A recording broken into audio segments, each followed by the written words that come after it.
I moved to Lisbon to forget them. I moved to start over. My ex-wife, Camilla, married her new F guy exactly 3 weeks after our divorce papers were stamped. She called him a visionary.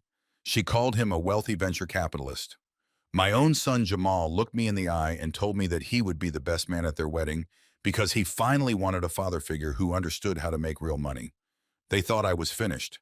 They thought I was just an old retired electrician with nothing left but a small pension and a broken heart. They were wrong. During their wedding reception, a single guest stood up and said one sentence that made Camilla scream in a way I will never forget. And then at 2 o'clock in the morning, my phone rang. But before I tell you how sweet that revenge tasted, I need to take you back to the moment everything fell apart. My name is Bernard King. I am 74 years old, and for 40 years, I worked as a master electrician. I wired skyscrapers, hospitals, and the very courthouse where my life was just dismantled. If you have ever felt like you gave everything to people who only saw you as a bank account, please hit the like button and subscribe. Let me know in the comments which city you were listening from. I read every single one. The asphalt of the courthouse parking lot was radiating heat that afternoon, but I felt cold, freezing cold. I was holding the keys to the obsidian black Mercedes S-Class, a car I had paid for with overtime shifts and blistered hands. It was the one luxury I had allowed myself in a lifetime of saving. Before I could even unlock the door, a manicured hand with long crimson fake nails snatched the key fob right out of my grip. It was Camilla. At 65, she was still a striking woman, but the ugliness of her greed had started to seep through her foundation. She dangled the keys in front of my face like she was teasing a dog. "Don't be pathetic, Bernard," she sneered, her voice loud enough for the passing lawyers to hear. "You know the judge awarded the car to me. It goes with the house and the 60% of the savings. You don't need a luxury sedan to drive to the library or wherever it is you old men go to waste time." I stood there, my empty hands still hovering in the air. It wasn't about the car. It was about the disrespect. "Camilla," I said, keeping my voice low and steady, "I maintain that engine. I know every bolt in that chassis. You don't even know what kind of fuel it takes." She laughed, a harsh, grating sound. "That is what money is for. Bernard, that is what you never understood. You love getting your hands dirty. You love fixing things. That is why you are small. Preston doesn't fix cars. He buys the dealership. That is the difference between a laborer and a king." Preston. The name tasted like bile. The man she had been seeing for 6 months behind my back. The man she was now leaving me for. I took a deep breath, fighting the urge to snatch the keys back. I am a logical man. I deal in circuits and currents. If you overload a circuit, it blows. Camilla was overloading me, but I refused to blow. Not here. Not in public. "Enjoy the ride, Camilla," I said. "Just remember to change the oil." She rolled her eyes and reached into her designer purse. She pulled out a small plastic card and flicked it at my chest. It bounced off my tie and landed in a puddle of oil on the pavement. "I didn't want you to be stranded," she said with a smirk. "I bought you a bus pass. It has $20 on it. That should get you to whatever cheap motel you are staying at. Consider it a parting gift." I looked down at the bus pass floating in the oil. It was the ultimate insult. After 40 years of marriage, after raising a child, after paying for her surgeries and her vacations and her jewelry, I was worth a $20 bus card. I bent down to pick it up. My knees popped, a reminder of my age. As I straightened up, wiping the oil off the card with a handkerchief, a shadow fell over me. It was Jamal, my son, my 35-year-old boy. He was wearing a suit that was too tight, trying to look like the Wall Street tycoons he saw in movies. He was carrying a box of Camilla's personal items from the car trunk to transfer them to her new life. "Jamal," I said, stepping forward, "I am glad you are here. Maybe we can grab dinner later. I need to figure out my next move." Jamal didn't look at me. He looked at his polished shoes.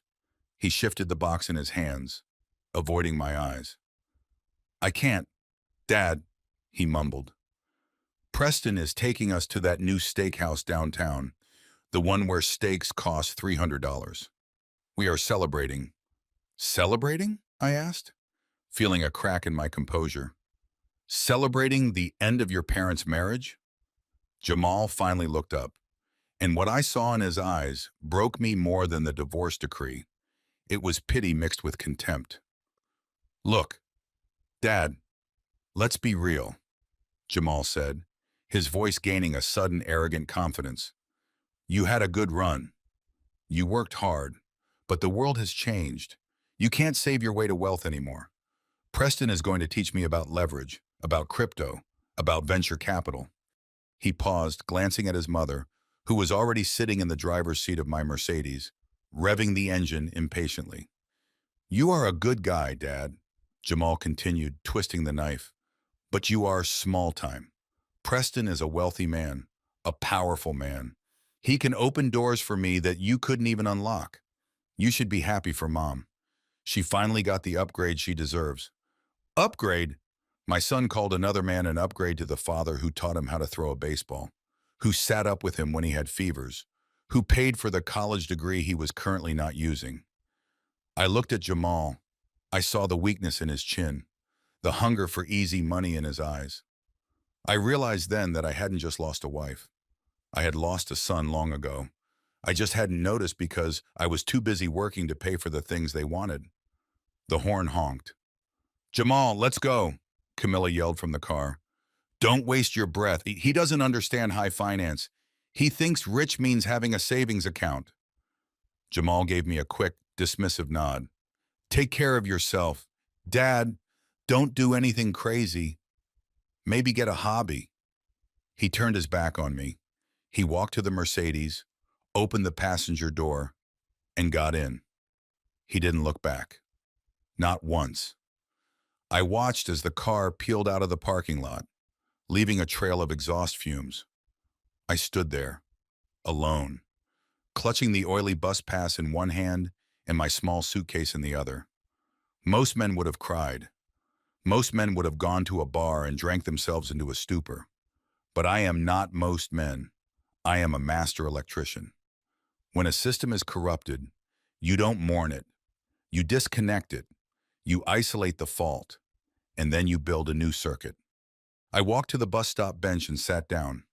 The metal was hot against my back. I took out my phone. My hands were steady. My heart was beating a slow, heavy rhythm of absolute finality. I scrolled through my contacts until I found the number for my broker. Mr. Henderson. He answered on the second ring. Bernard, everything go okay in court? Sell it, I said. My voice was flat, devoid of emotion. Sell what? Bernard, the stocks? Everything, I said. The remaining portfolio, the bonds, the antique collection in storage, the land in Georgia, everything that isn't cash. Turn it into cash. Today, there was a silence on the line. Bernard, that is a significant liquidation. Are you sure? The market is a bit volatile right now. You might lose a few percentage points. I don't care, I said, watching a city bus rumble toward me spewing black smoke. Liquidate it all and wire the funds to the international account we set up last month. The international account? Bernard, are you going somewhere? Yes, I said as the bus screeched to a halt in front of me. The doors hissed open, revealing a tired driver who looked like he hated his life. I stepped up, tapping the oily card Camilla had thrown at me against the reader. It beeped. Approved. I am going to Portugal. Mr. Henderson, I said, stepping to the back of the bus. When? He asked. Tonight, I replied. I hung up the phone and looked out the dirty window. The city of Chicago, the city I had helped build with my own hands, slid past me. My ex-wife thought she had stripped me bare. My son thought I was a failure. They thought they had taken everything, but they didn't know about the patent. They didn't know about the German energy contract, and they certainly didn't know that by taking the house and the car. They had just anchored themselves to a sinking ship while I was cutting the rope to float away. Let them have the Mercedes. Let them have the house. I was about to find out just how much leverage Preston really had. I closed my eyes and let the vibration of the bus engine soothe me. This wasn't the end. This was the beginning of their education, and tuition was going to be very, very expensive. 6 months. That is how long it takes to learn that silence is not empty, but full of answers. In Chicago, my life had been a constant cacophony of demands.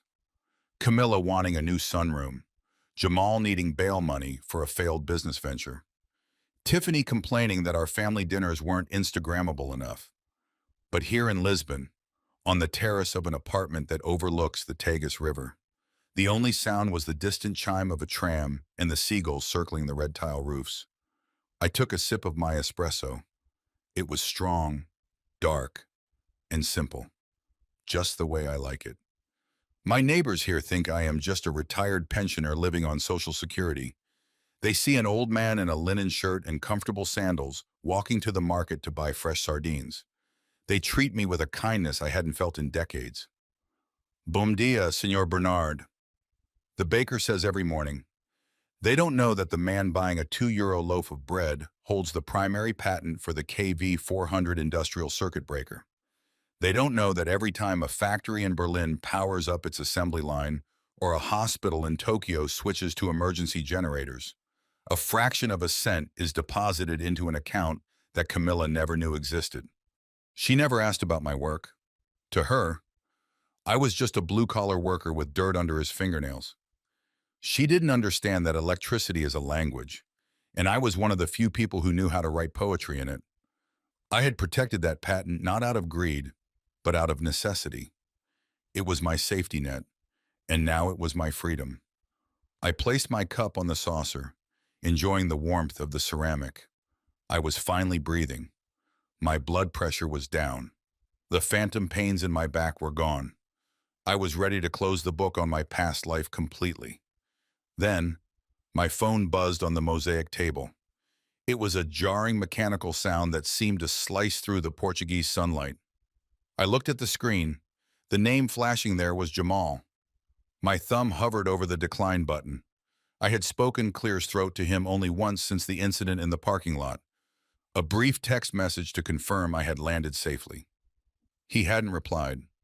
Why call now? Why disturb the first real peace I had known in 40 years? I am a logical man. Logic dictates that you gather data before you make a decision. So, against my better judgment, I answered. Hello, Jamal. I said. My voice sounded deeper, calmer than he probably remembered. Dad, is that you? The connection was clear, but his voice sounded tinny, rushed. There was no warmth in it. No. Hello. How are you? No happy birthday, even though I had turned 75 last week. Yes, Jamal. It is me. Is everything all right? Yeah, everything is great. Fantastic, actually, he said, but he was speaking too fast. I could hear the clinking of glasses in the background, the murmur of a crowded room. We are at the country club. Preston just bought a round of drinks for the entire members' lounge. I didn't say anything. I let the silence stretch, forcing him to fill it. Anyway, Dad, I am calling because Mom wanted me to tell you. It is official. The wedding is next month. I looked out at the river. A small sailboat was fighting against the current. Next month, I asked. The divorce was finalized 6 months ago. That is a very fast timeline. It is a whirlwind romance, Dad, Jamal said, his voice taking on a defensive edge. When you know, you know. Preston doesn't like to wait. He is a man of action. Not like, well, you know. He makes things happen. I closed my eyes, even from 4,000 miles away. The comparison stung, not because I was jealous of Preston, but because my son was so easily seduced by the flash of fool's gold. The venue was the Gold Coast Ballroom. Jamal continued, bragging now. 500 guests. Lobster flown in from Maine. It is going to be the event of the decade. Mom is going to look like a queen. That sounds expensive, I said dryly. I hope she has a good prenup. There was a pause, and then a rustling sound. The phone was being moved. Give me that, a female voice hissed. It was Tiffany, my daughter-in-law, the woman who had once refused to eat my birthday cake because she said it was store-bought. Hello, Bernard, she said. Her voice was dripping with that fake sweetness that is more dangerous than acid. We just wanted to make sure you got the message clearly. We are sending an invitation just for formality, but honestly, you don't need to come. I gripped the phone tighter. Excuse me? Look, let's be realistic. Tiffany laughed, a sound that grated on my nerves. A ticket from Europe is expensive, especially for someone on a fixed income like you. We don't want you to stress about money. And honestly, Preston has invited senators, CEOs, people from the Forbes list. It might be awkward for you. We don't want you to feel out of place in your old suits. I looked down at my shirt. It was made of Egyptian cotton, tailored by a man in Lisbon who used to dress royalty. But to Tiffany, value was only found in logos, not quality. So, you are calling to uninvite me? I asked, keeping my tone even. We are calling to save you the embarrassment, she corrected, and to let you know that you have been replaced. Preston is going to walk Jamal down the aisle when he renews his vows with me next year. He is going to be the grandfather to our future kids. He is the patriarch now. We just thought you should know so you don't show up and make a scene. She didn't wait for a response. I heard her laugh again, a nervous, high-pitched sound before the line went dead. I slowly lowered the phone to the table. The sun was still shining, the river was still flowing, but the temperature in my world had dropped 10 degrees. Replaced? Embarrassment? Fixed income? I sat there for a long time analyzing the conversation. I replayed their words in my head, stripping away the insults to find the data underneath. As an engineer, you learn that noise is often a distraction from the signal. Tiffany and Jamal were making a lot of noise. They were bragging, posturing, insulting. But why? If they were truly happy, if Preston was truly this billionaire savior, why call me? Why go out of their way to tell me not to come? If I was so insignificant, so poor, so past it, why did I still occupy enough real estate in their minds to warrant an international call? I tapped my finger on the table. 1 tap, 2 taps, 3 taps. Fear. That was the signal hidden in the noise. They were afraid. Tiffany's laugh was too loud. Jamal's praise of Preston was too frantic. They sounded like people trying to convince themselves, not me. And then, a thought struck me. A cold, hard realization that made me sit up straight. Preston, the venture capitalist, the man who appeared out of nowhere, the man who was spending money like water. I thought about the house Camilla had taken. I thought about the joint accounts she had drained.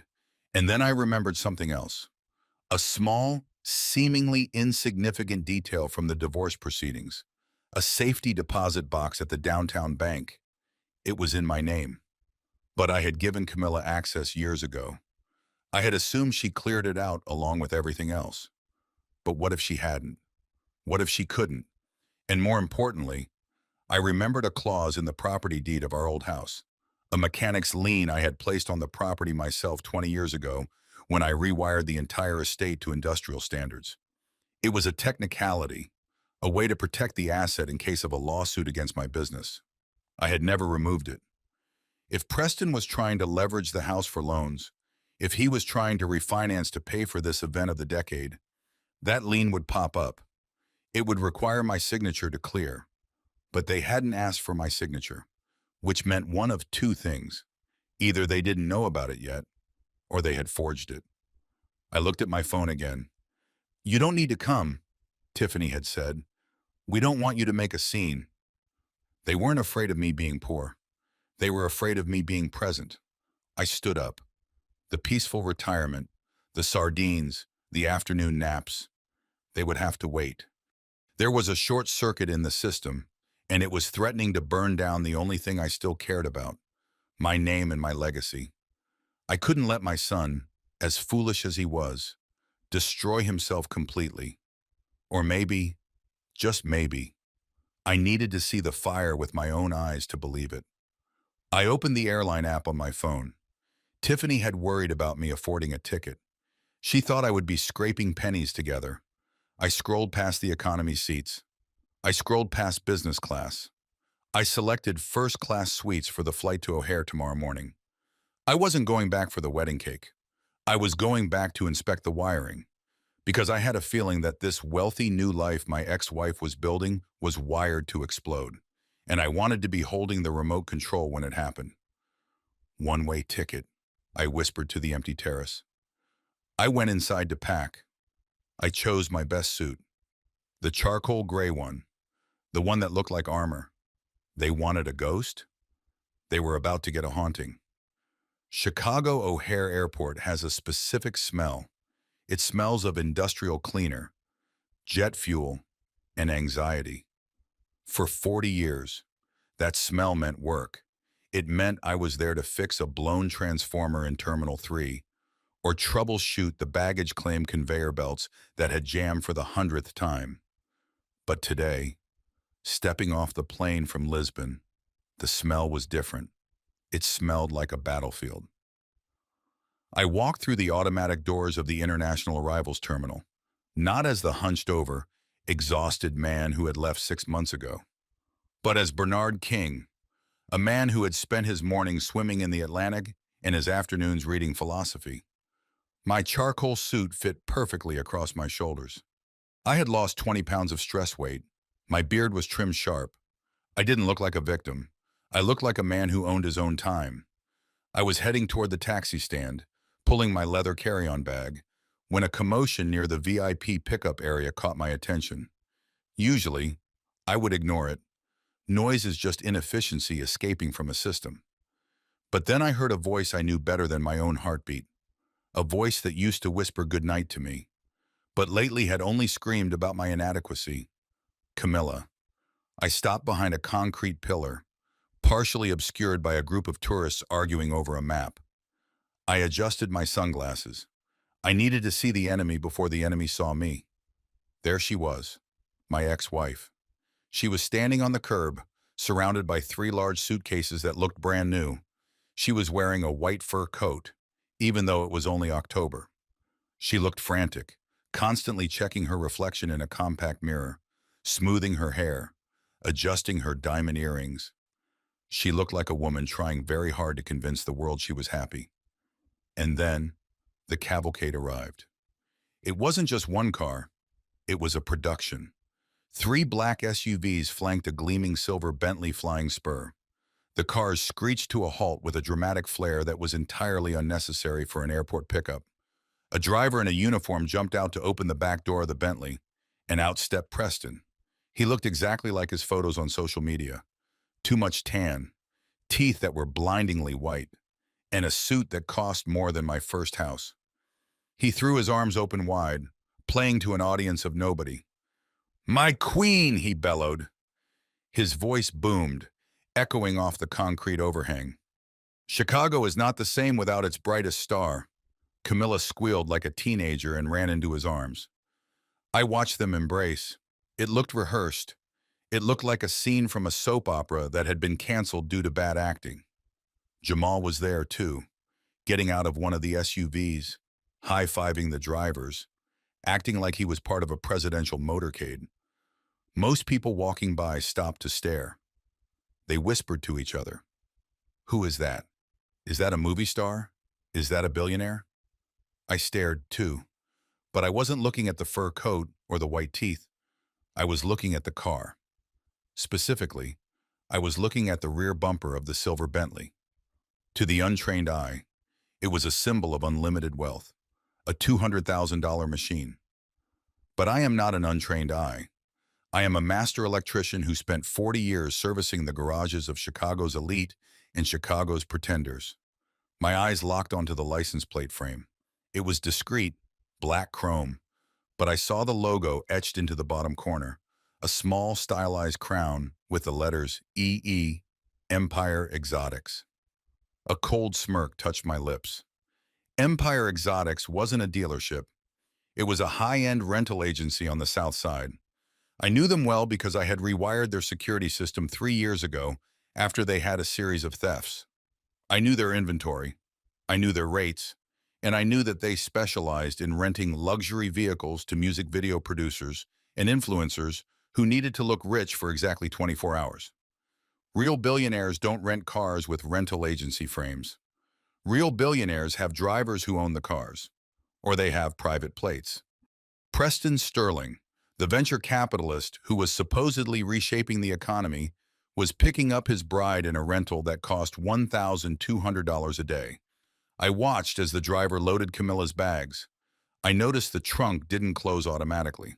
The driver had to push it down firmly. That meant the hydraulic latch was failing. It was a maintenance issue Empire Exotics hadn't fixed yet. Preston wasn't buying the world. He was renting it by the hour.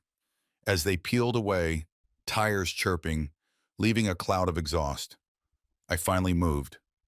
I walked to the taxi line, my mind racing. A rental car is not a crime. Maybe his own car was in the shop.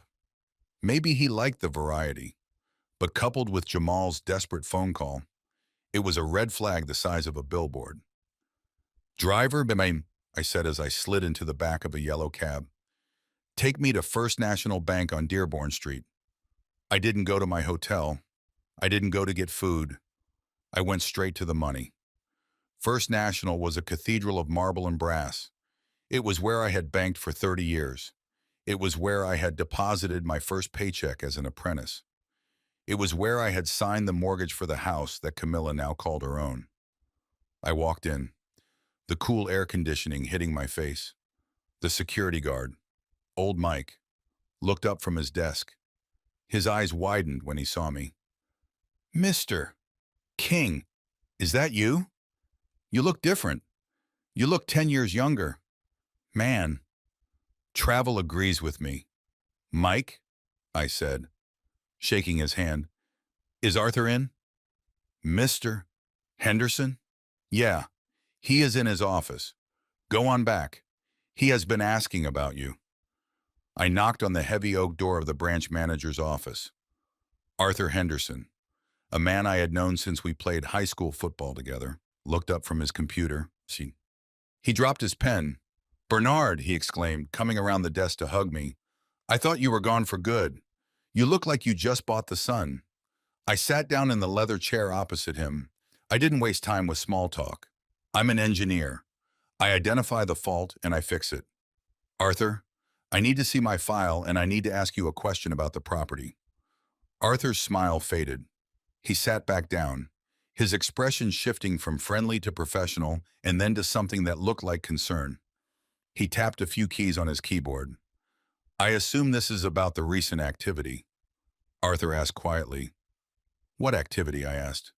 The divorce decree gave Camilla the house. My name is off the title. I know that. I signed the quitclaim deed. Yes, Arthur said, turning the monitor so I could see. Your name is off the title, but your name is still attached to the original lien history, so I get notified of major changes. Bernard, 2 weeks ago, Camilla refinanced the house. I leaned forward. Refinanced? Ideally, she should own it free and clear. I paid off that mortgage 5 years ago. She took out a home equity line of credit, Arthur said, pointing to a figure on the screen. A massive one. She pulled out 80% of the home's appraised value. That is $600,000, Bernard. In cash. The room went silent. The hum of the server in the corner seemed to grow louder. $600,000. That was the safety net I had built for her. That was the roof over her head. Why? I asked. Why would she need that kind of liquidity? She has half my savings. She has the alimony. Arthur hesitated. He looked at the door to make sure it was closed. She came in here with him. Bernard, that guy, Sterling. He did all the talking. He told the loan officer, who by the way was very charmed by him, that he needed bridge capital for a unicorn investment opportunity. He used a lot of buzzwords: blockchain, AI integration. He said he was letting Camilla in on the ground floor because he loved her. He said he was going to triple her money in 3 months. I felt a cold knot tighten in my stomach. It wasn't anger. It was the sickening feeling of watching a building collapse in slow motion because someone removed a load-bearing wall. He is a billionaire. Arthur, I said, my voice dripping with irony. Why does a billionaire need his fiance's house money for bridge capital? Exactly, Arthur whispered.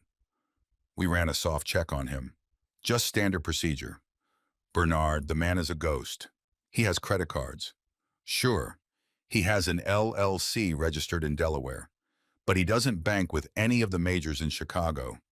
His wealth seems to be entirely liquid and moving constantly. But Camilla, she signed the papers. She was looking at him like he was a god. She wired the funds to his LLC account the same day. I sat back staring at the ceiling. The rental Bentley. The frantic phone call from Jamal telling me not to come. The $600,000 extracted from the house like marrow from a bone. It wasn't just a bad marriage. It was a harvest. Preston Sterling wasn't marrying my wife. He was consuming her assets. And Jamal, my foolish, greedy son, was probably next in line to be eaten. Does Jamal know? I asked. Arthur shook his head. Jamal co-signed as a witness. He was talking about buying a Lamborghini with his share of the profits. I stood up. My hands were trembling, not from fear, but from the sheer magnitude of the stupidity I was witnessing. They had called me a failure. They had called me cheap, and all the while, they were handing the keys to the kingdom to a man who didn't even own his own car. Thank you. Arthur, I said, buttoning my jacket. Bernard, what are you going to do? Arthur asked, standing up. It is legal. She signed it willingly. You can't stop it. I walked to the door and looked back. The old Bernard would have rushed to her house, begged her to stop, screamed at her until she listened. The old Bernard would have tried to save her from herself, but the old Bernard was dead. He died in that parking lot when she threw a bus pass at him. I am not going to stop it, Arthur, I said, my voice cold and steady. I am just going to make sure that when the lights go out, I am the only one holding a flashlight. I walked out of the bank and into the Chicago wind. It cut through my suit, but I didn't feel it.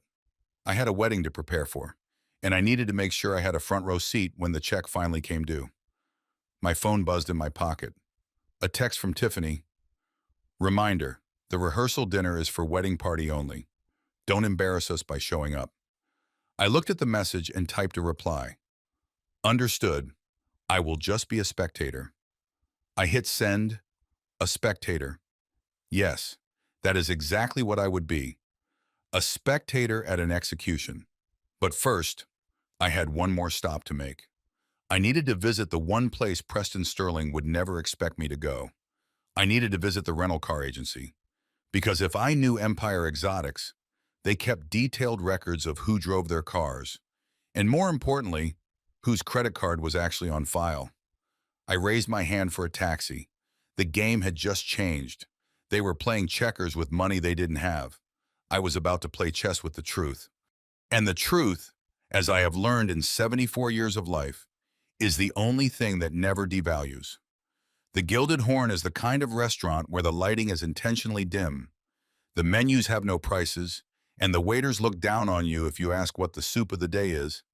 It is a temple of excess in the heart of Chicago, a place where people go not to eat, but to be seen eating. I walked in 5 minutes late. I had spent the afternoon watching my ex-wife's house from a coffee shop across the street, observing a moving truck take away the last of the furniture I had built with my own hands. Now, I was ready to see the people who were spending the proceeds. The maitre d', a young man with slicked back hair and a sneer practiced in a mirror, tried to stop me. Do you have a reservation, sir? He asked. his eyes scanning my suit, looking for a reason to turn me away. "I am with the Sterling party," I said, my voice calm and authoritative. His face changed instantly. "Ah, Mr. Sterling, the VIP room. Right this way." He led me through the main dining room, past tables of politicians and athletes, to a semi-private alcove in the back. They were already seated. Camilla, looking like a disco ball in a sequin dress that was far too young for her. Jamal, nervously nursing a scotch. Tiffany, scrolling through her phone, ignoring everyone. And Preston. Preston sat at the head of the table, his arms spread wide along the back of the leather booth, claiming space like a silverback gorilla. When he saw me, his smile didn't reach his eyes. It was a predator's grin. "Bernard," he boomed, standing up halfway but not actually offering a hand. "We didn't think you would actually come. We thought the flight might be too much for your constitution." I pulled out the empty chair opposite him. "My constitution is fine. Preston, I survived 40 Chicago winters working on power lines. A first-class flight is hardly a challenge." Tiffany looked up from her phone. Her eyes raked over my charcoal suit, the one I had bought from the tailor in Lisbon who dresses Portuguese diplomats. She wrinkled her nose. "Is that what you are wearing to the wedding, Bernard?" she asked, her voice loud enough to turn heads at the next table. "It looks a bit boxy. Did you pick it up at a discount outlet? We really wanted this to be a black tie affair. We don't want you looking like the help." I smoothed the lapel of my jacket. The fabric was super 150 wool, soft as butter. It cost more than her first car. "It is custom made," said softly. "In Europe, we prefer fit over flash." She rolled her eyes. "Europe, please. You probably bought it at a tourist trap. Preston is wearing Tom Ford. That is what success looks like." Camilla placed a hand on Preston's arm, marking her territory. "Don't be mean, Tiffany. Bernard does the best with what he has. He has always been frugal."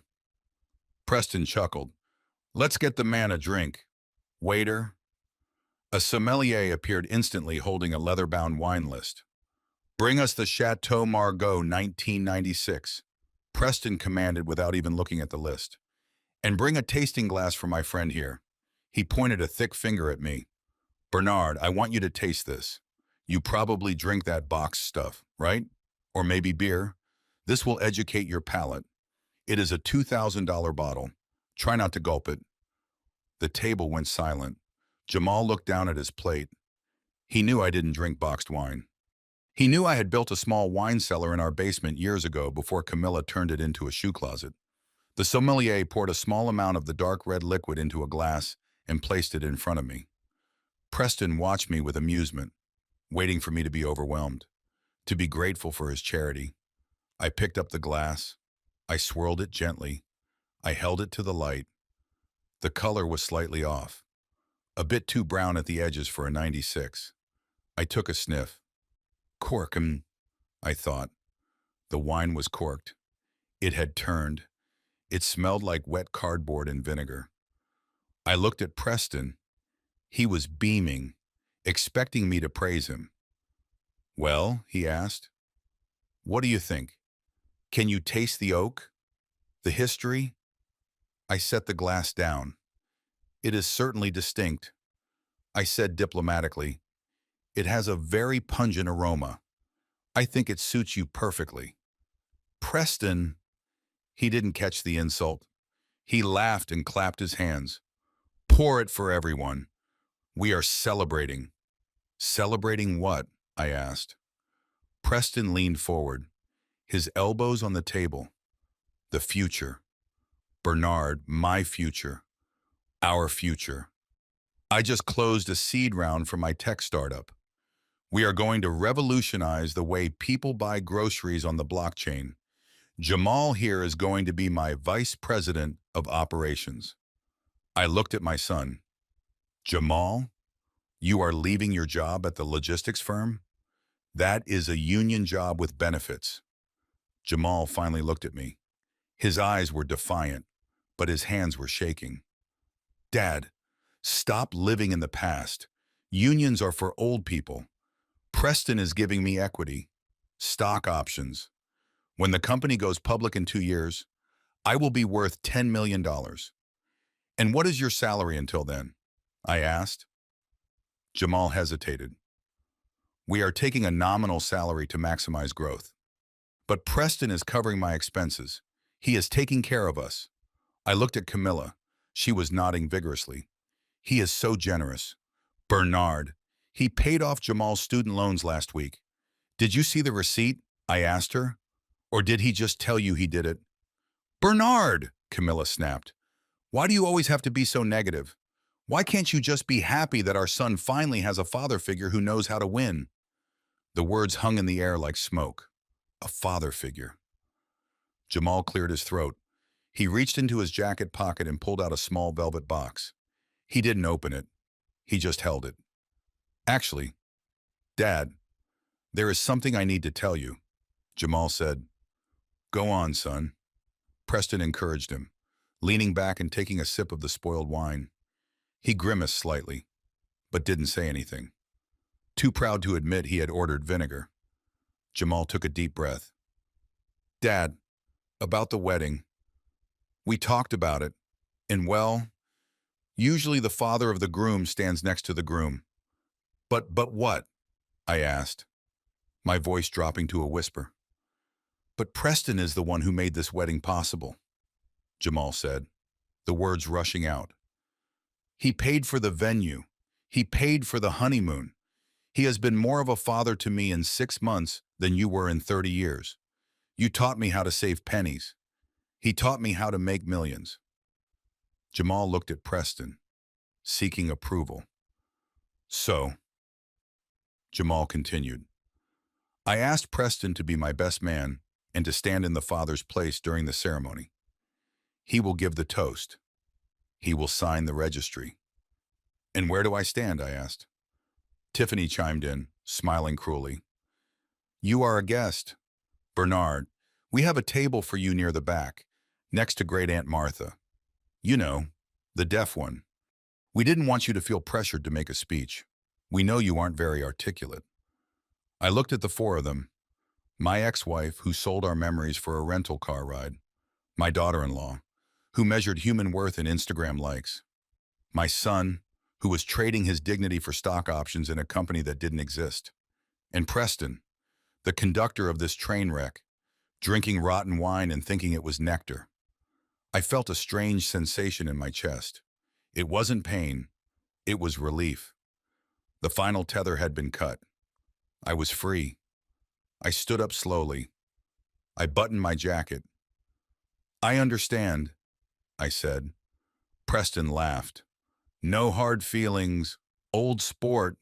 It is just business, evolution, survival of the fittest. I picked up my water glass. To the groom, I said, looking at Jamal, may your equity be as real as your loyalty. I turned to Preston and to the new patriarch. I hope your wallet is as thick as your mouth, Preston, because carrying this family is heavier than it looks. Preston's smile faltered for a second. What is that supposed to mean? It means, enjoy the dinner. I said, I have an early flight to catch. Or at least that is what I'm telling myself. I turned and walked away. I didn't look back. I could feel their eyes on me.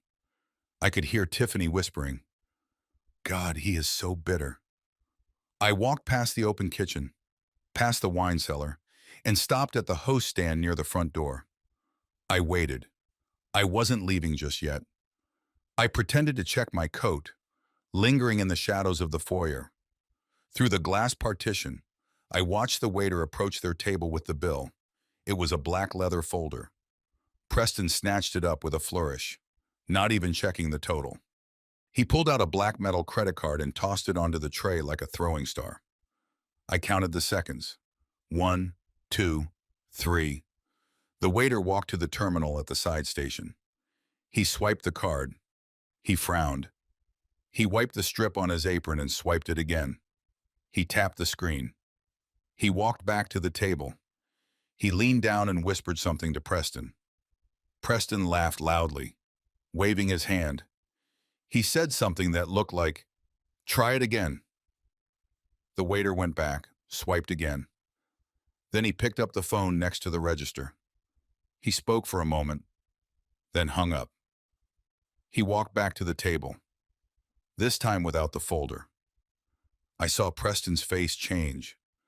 The red flush started at his neck and crept up to his hairline. He patted his pockets. He pulled out another card, a blue one. He gave it to the waiter. The waiter returned to the terminal. Swipe, pause, shake head. I saw Camilla reach into her purse. She pulled out a card, but Preston stopped her. He grabbed her wrist. He was arguing with the waiter now. I could see his gestures getting wilder. He was pointing at his suit, pointing at the table, probably screaming, "Do you know who I am?" The manager began to walk over. That was all I needed to see. The first crack in the dam. The water was starting to leak through. I pushed open the heavy front door and stepped out into the cool Chicago night. The air tasted sweet. "Hey, buddy," a valet called out. "You need your car?" "No," I said, flagging down a passing taxi. "I don't have a car. I have a bus pass, and it is the most valuable thing in the world right now because it is paid for." As the taxi pulled away, I looked back at the restaurant. Through the window, I saw Preston standing up, red-faced, while Jamal frantically searched his own empty pockets. The dinner was on them. But the real bill was coming tomorrow, and the interest rate was going to be deadly. The wind off Lake Michigan in October cuts through you like a knife. But on the deck of the yacht Preston had chartered, the cold was the only honest thing present. The vessel was named the Golden Horizon, 120 feet of fiberglass and vanity bobbing in the dark water. It was impressive. I will admit, waiters in white tuxedos circulated with trays of caviar that looked like buckshot, and a jazz quartet played softly in the corner, fighting a losing battle against the wind. I stood by the railing, clutching a glass of sparkling water. I watched the city skyline drift by, the lights of Chicago shimmering like distant stars. It was the city I had helped power, grid by grid, wire by wire. Now, I felt like a stranger floating past it. Tiffany had made it clear that my presence was tolerated, not desired. She had placed me at a small high-top table near the stern, away from the heat lamps in the VIP seating. But from my vantage point in the shadows, I could see everything. I was the safety inspector looking at a building that was about to be condemned. The center of gravity, as always, was Preston. He was holding court near the bow, surrounded by a group of men who looked hungry. Not hungry for food, but for the kind of easy money that ruins lives. Jamal was right next to him, practically vibrating with excitement. My son looked like a child who had been invited to the grown-ups table for the first time, unaware that he was actually on the menu. I moved closer, keeping to the edge of the crowd. I wanted to hear the pitch. "Gentlemen," Preston's voice carried over the wind, loud and confident. "The banking system is a dinosaur. It is slow. It is regulated by people who want to keep you poor. What I am offering you is not just an investment. It is an exit strategy from the matrix." He pulled out his phone and tapped the screen. A graph appeared, a jagged green line shooting upward toward infinity. "We call it Liberty Coin," Preston said, his eyes gleaming. "It is backed by lithium deposits in South America that my firm has exclusive rights to. We are talking about 300% returns in the first quarter. Conservative estimates." I watched Jamal's face. He was staring at the phone screen with a mixture of awe and greed. He wasn't asking about the mining permits. He wasn't asking about the blockchain auditing. He was just seeing the imaginary zeros adding up in his bank account. "I'm in," one of the guests said, a man I recognized as a local car dealership owner. "Put me down for 50. 50,000? Preston laughed, a dismissive sound. "That is a good starter position, Mike, but the real tier begins at 200. That is where you get the founder's equity. I'll do 200, Jamal blurted out. My heart stopped. $200,000. That was everything. That was the money from the house refinance.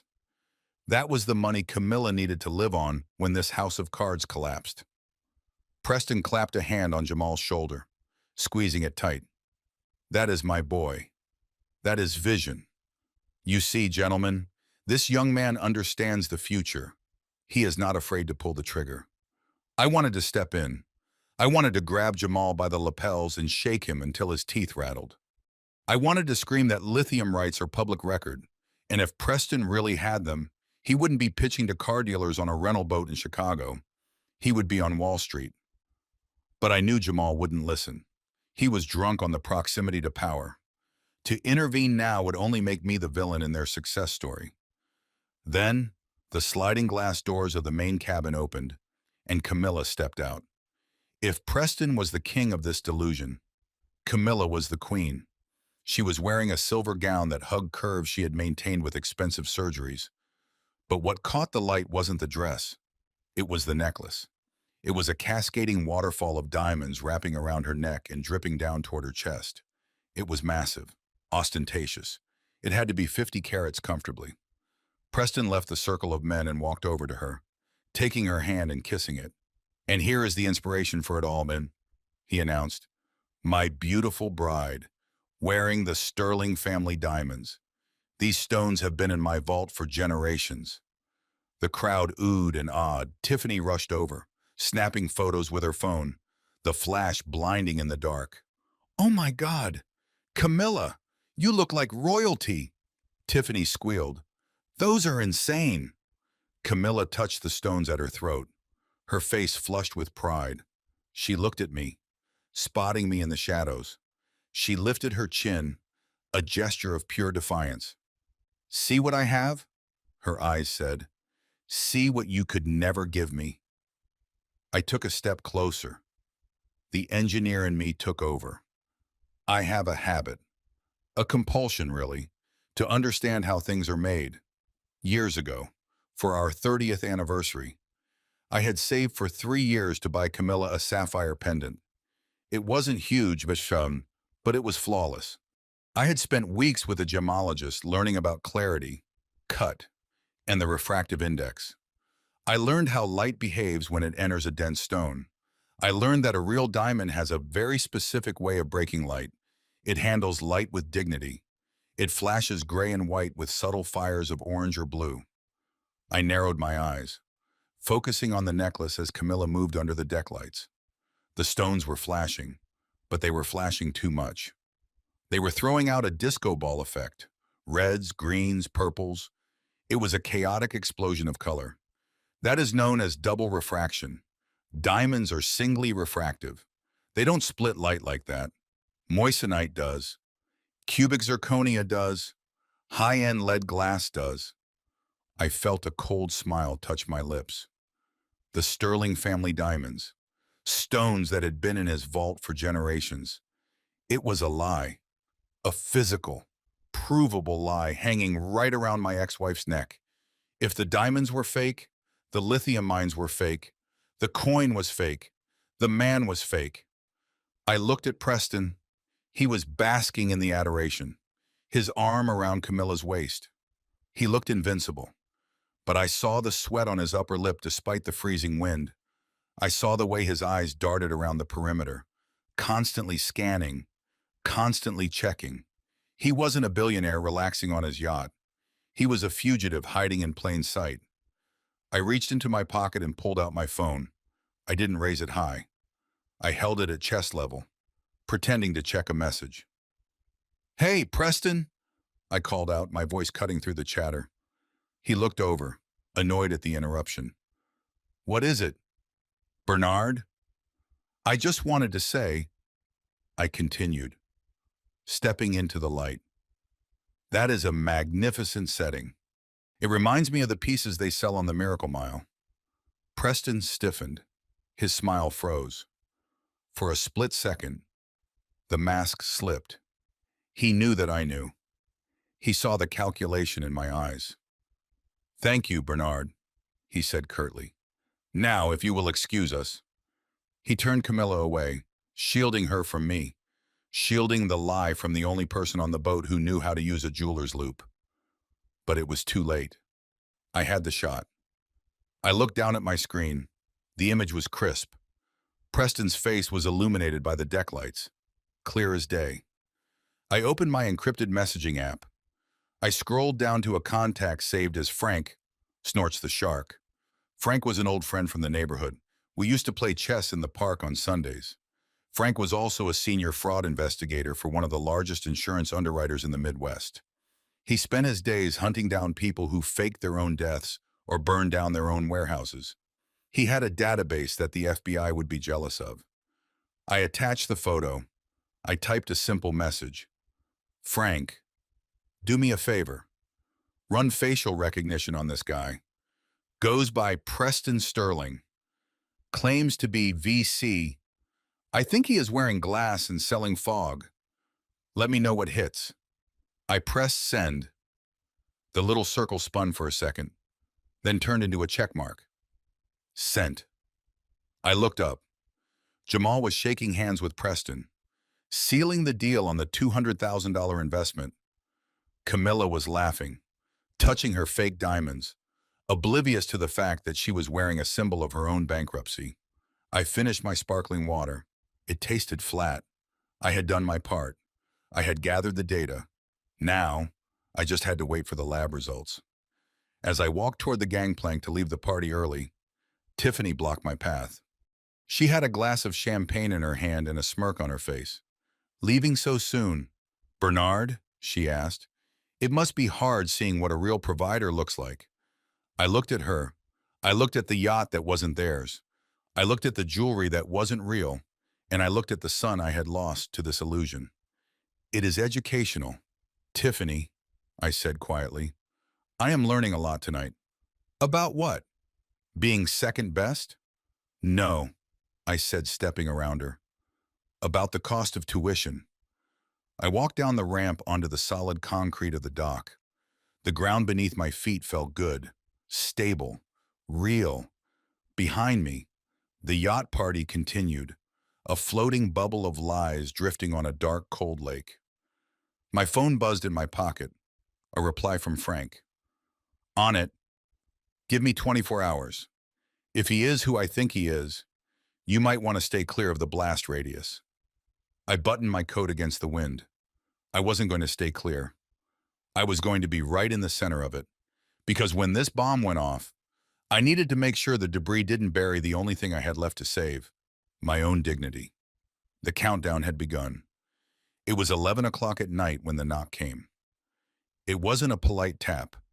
It was a rhythmic, impatient pounding that shook the heavy door of my hotel room.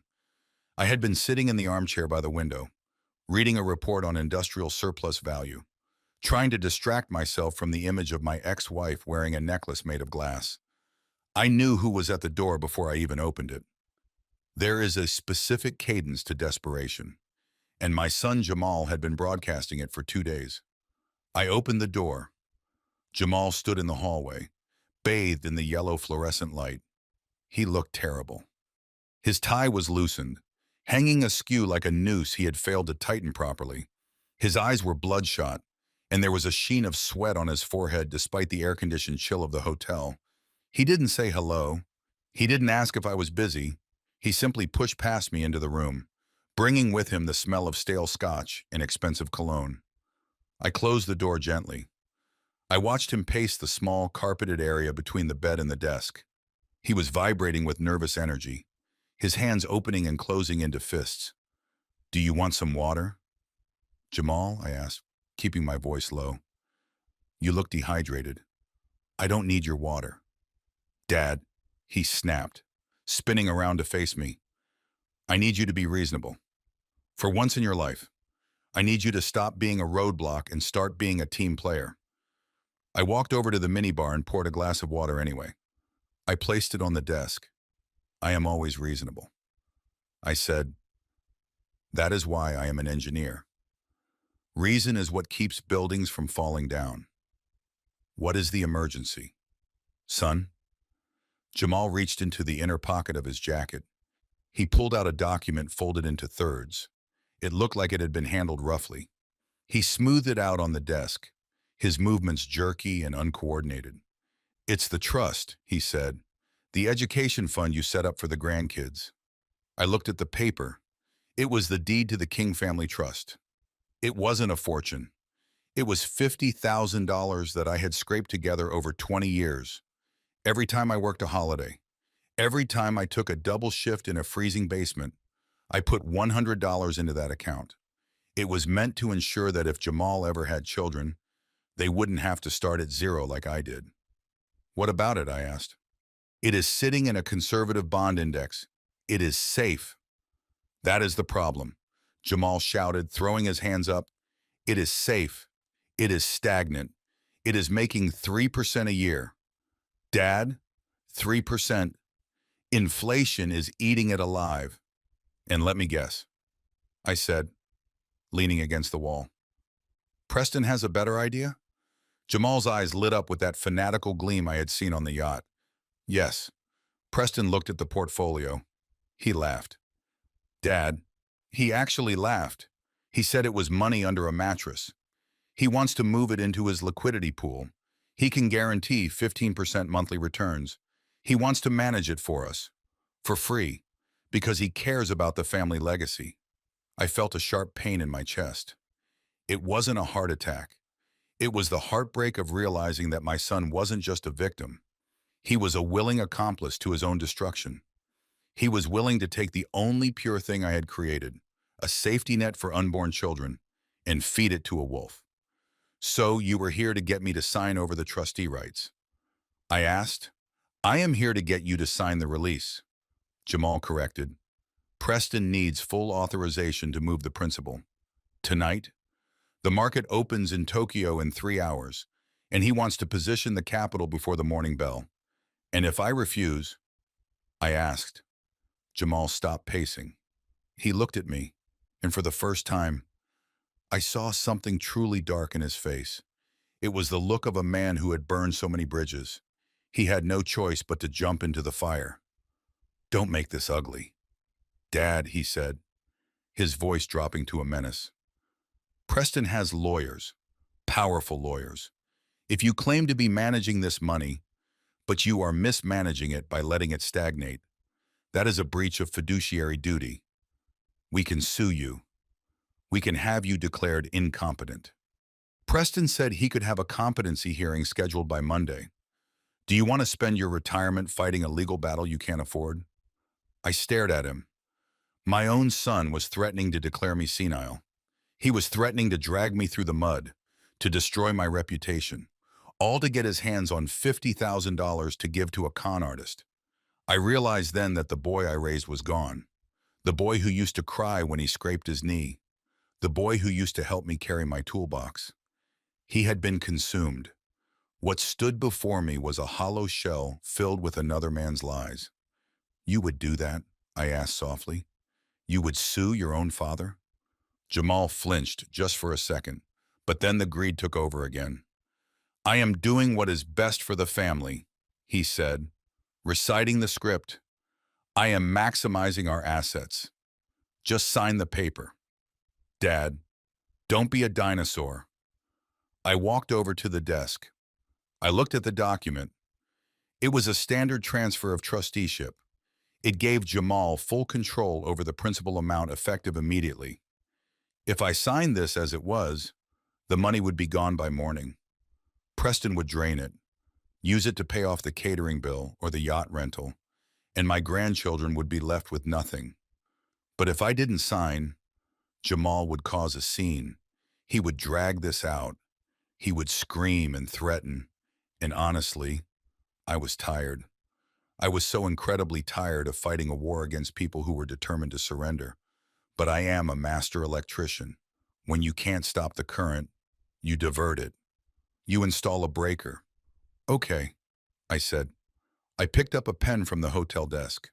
Jamal let out a breath he had been holding. "Thank God, finally. You are making the right choice." I put the tip of the pen to the paper, but I didn't sign at the bottom. "Not yet. I'm going to add a small annotation." I said casually, just for my own records, to show that I acted in good faith. Whatever, Jamal said, checking his watch. Just hurry up. I found the clause regarding the disbursement of funds. In clear block letters, I crossed out immediate access and wrote in the margin, funds to remain frozen in escrow until the named beneficiary reaches the age of 18 years. Transfer of management authorized only under these conditions. It was a restrictive covenant. It meant that even if Jamal became the trustee, he couldn't touch the principal. He could move it to Preston's fund if he wanted, but the bank wouldn't release the cash to them. It would just sit there, locked tight, until a child who didn't exist yet became an adult. I signed my name at the bottom with a flourish. There, I said, it is all yours. Jamal snatched the paper from under my hand before the ink was even dry.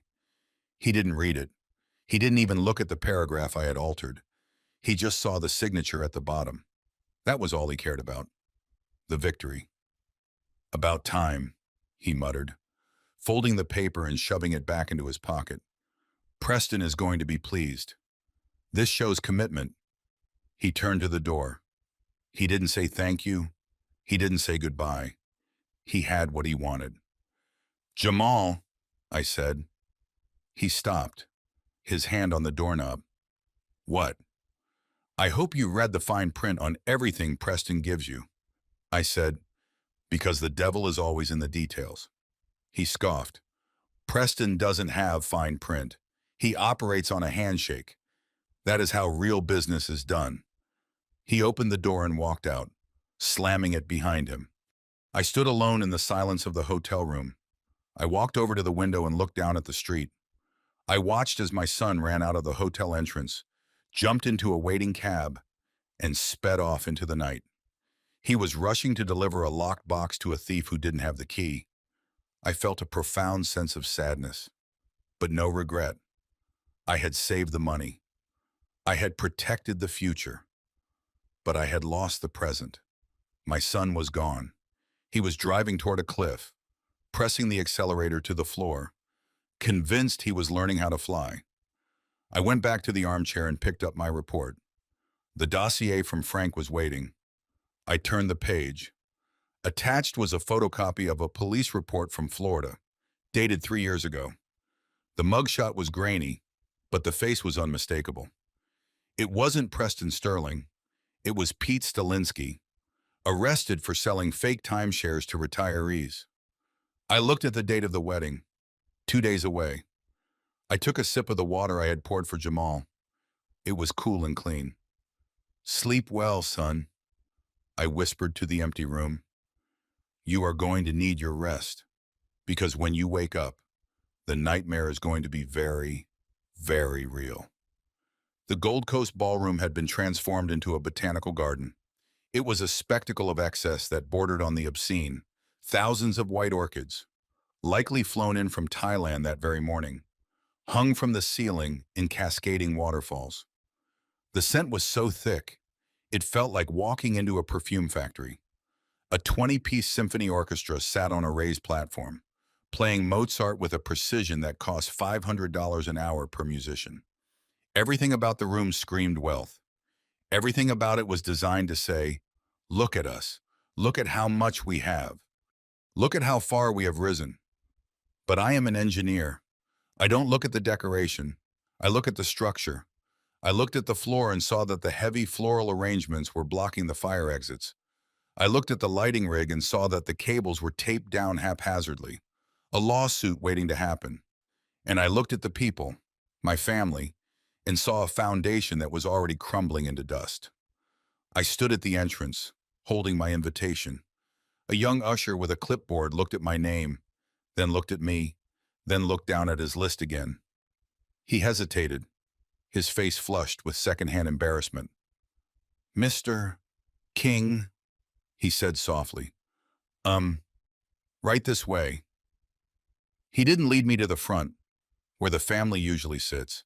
He didn't lead me to the middle, where the friends and colleagues were chatting. He walked me past the ice sculptures, past the chocolate fountains, past the rows of velvet chairs reserved for the people Preston was trying to impress. We kept walking until we reached the back wall. "Here we are, sir," the usher mumbled, not making eye contact. Table 42. It was the very last table in the room. It was positioned directly next to the swinging double doors of the kitchen, where waiters were rushing in and out with trays of food, creating a constant clatter of silverware and shouting. To my left was the entrance to the restrooms. Every time someone opened the door, the smell of industrial air freshener and plumbing wafted over our centerpiece. I sat down. My companions at the table were a collection of ghosts from the past. There was great Aunt Martha, who was 90 years old and thought she was at a bingo hall. There was a second cousin from Camilla's side, who I hadn't seen in 15 years and who was already drunk. And there were 3 empty chairs. Even the outcast didn't want to sit here. This was it. This was my place in their new world. I wasn't just an ex-husband. I was garbage. I was something to be hidden away near the toilets and the trash. I placed my hands on the tablecloth. It was silk. I calculated the cost of this wedding in my head. The flowers, the venue, the orchestra, the food. It had to be upwards of $300,000. Half the money Camilla had extracted from the house was already gone, burned up in a 6-hour party to celebrate a fraud. I poured myself a glass of water from the pitcher. I didn't drink the wine. I needed a clear head. Suddenly, a sharp jolt rocked my chair. I looked up. Tiffany was standing over me. She was wearing a bridesmaid dress that was cut too low and cost too much. Her face was caked in makeup, but it couldn't hide the ugliness of her expression. She had kicked the leg of my chair with her heel. "Oops," she said, her voice dripping with fake innocence. "I didn't see you there. Bernard, you blend in so well with the service staff." She leaned in closer, her perfume overpowering the smell of the kitchen. "I hope you are comfortable," she whispered. "We thought this location was appropriate. It is where the waste goes. That is what you are, right? Waste. You are the past that we are flushing away." I looked at her. I looked at the young woman who had married my son. I remembered when she first met Jamal. She had been sweet then, or maybe she was just better at acting. Now the mask was gone. She was a scavenger bird picking at the bones of a kill she didn't make. "You look lovely, Tiffany," I said calmly. "Enjoy the music. It is expensive." She sneered. "Don't worry about the cost. Preston has it covered. He has more money in his couch cushions than you made in your entire life." She turned on her heel and strutted away, swinging her hips, eager to get back to the cameras and the attention. I watched her go. I felt a strange sense of pity. She thought she was winning. She thought kicking an old man's chair made her powerful. She didn't know that she was standing on a trapdoor, and I was holding the lever. I turned my attention to the front of the room. The ceremony was about to begin. Preston stood at the altar. He was wearing a white tuxedo jacket with black lapels. He looked like a game show host from the 1970s. To the rest of the room, he probably looked confident. He was smiling, waving to people, shaking hands. But I pulled out my glasses. I put them on. I focused. Preston was melting. Even though the ballroom was kept at a crisp 68 degrees, beads of sweat were rolling down his forehead. His collar was wet. He kept wiping his palms on his trousers, and he couldn't stop moving. He shifted his weight from foot to foot. He adjusted his tie. He touched his cufflinks. But the biggest tell was the phone. Every 30 seconds, when he thought no one was looking, he would slide his phone out of his pocket, glance at the screen, and then shove it back in. His expression would tighten for a fraction of a second, a micro-expression of pure panic before he plastered the smile back on. I knew that look. It is the look of a contractor who realizes he forgot to install the support beams and the concrete is already pouring. He was waiting for something. A wire transfer, a confirmation, or maybe a warning. Jamal was standing next to him, beaming with pride, puffing out his chest. My son looked at Preston with total adoration. He didn't see the sweat. He didn't see the panic. He only saw the white tuxedo and the promise of millions. The orchestra swelled. The wedding march began. The heavy double doors at the back of the room opened. Everyone stood up. Everyone turned to look. Camilla appeared. She was wearing a dress that must have cost $20,000. It was encrusted with crystals. She had a tiara on her head. She looked beautiful in a way, but she also looked terrifying. Her smile was fixed, rigid. She walked down the aisle, clutching a bouquet of white roses so tightly her knuckles were white. She walked past me without a glance. She didn't see the man who had loved her when she had nothing. She only saw the altar. She only saw the pot of gold at the end of the rainbow. As she reached the front, Preston stepped down to meet her. He took her hand. I saw him lean in and whisper something in her ear. From the distance, it looked romantic. The guest sighed.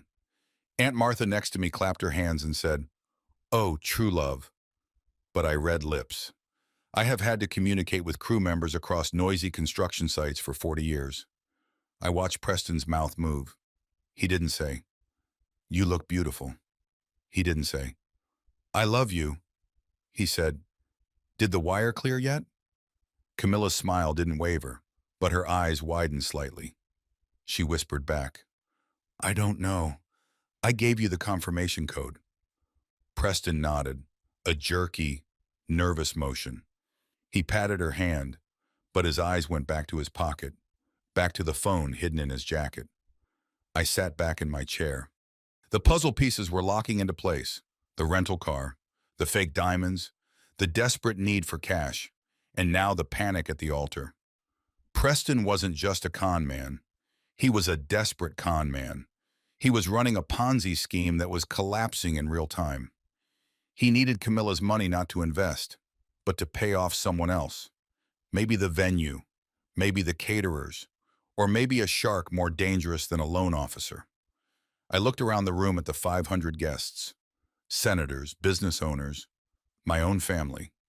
They were all watching a fairy tale. I was the only one watching a heist. The officiant began to speak. "Dearly beloved, we are gathered here today." I reached into the inside pocket of my suit. I touched the cool paper of the police report I had printed out at the hotel business center. I also touched the second envelope, the one containing the email from Frank regarding the facial recognition match. I wasn't going to stop the wedding. That would be too easy. I was going to let them say I do. I was going to let the knot be tied because when you demolish a building, you don't knock it down halfway. You wait until the structure is fully committed to gravity, and then you pull the pin.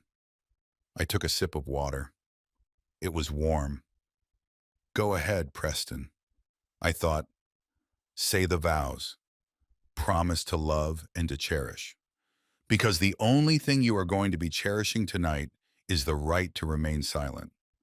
Tiffany turned around from the front row and glared at me, making sure I was staying in my place. I raised my glass to her and smiled. She had no idea. None of them did. The man at the table by the toilet was about to become the most important person in the room. The ceremony reached its crescendo under the crystal chandeliers. The officiant, a man with a booming voice that sounded like he was narrating a movie trailer, asked the question that seals a fate. "Do you, Preston Sterling, take this woman to be your lawfully wedded wife, to have and to hold, in sickness and in health, in poverty and in wealth?" Preston didn't answer immediately. I saw his throat bob as he swallowed.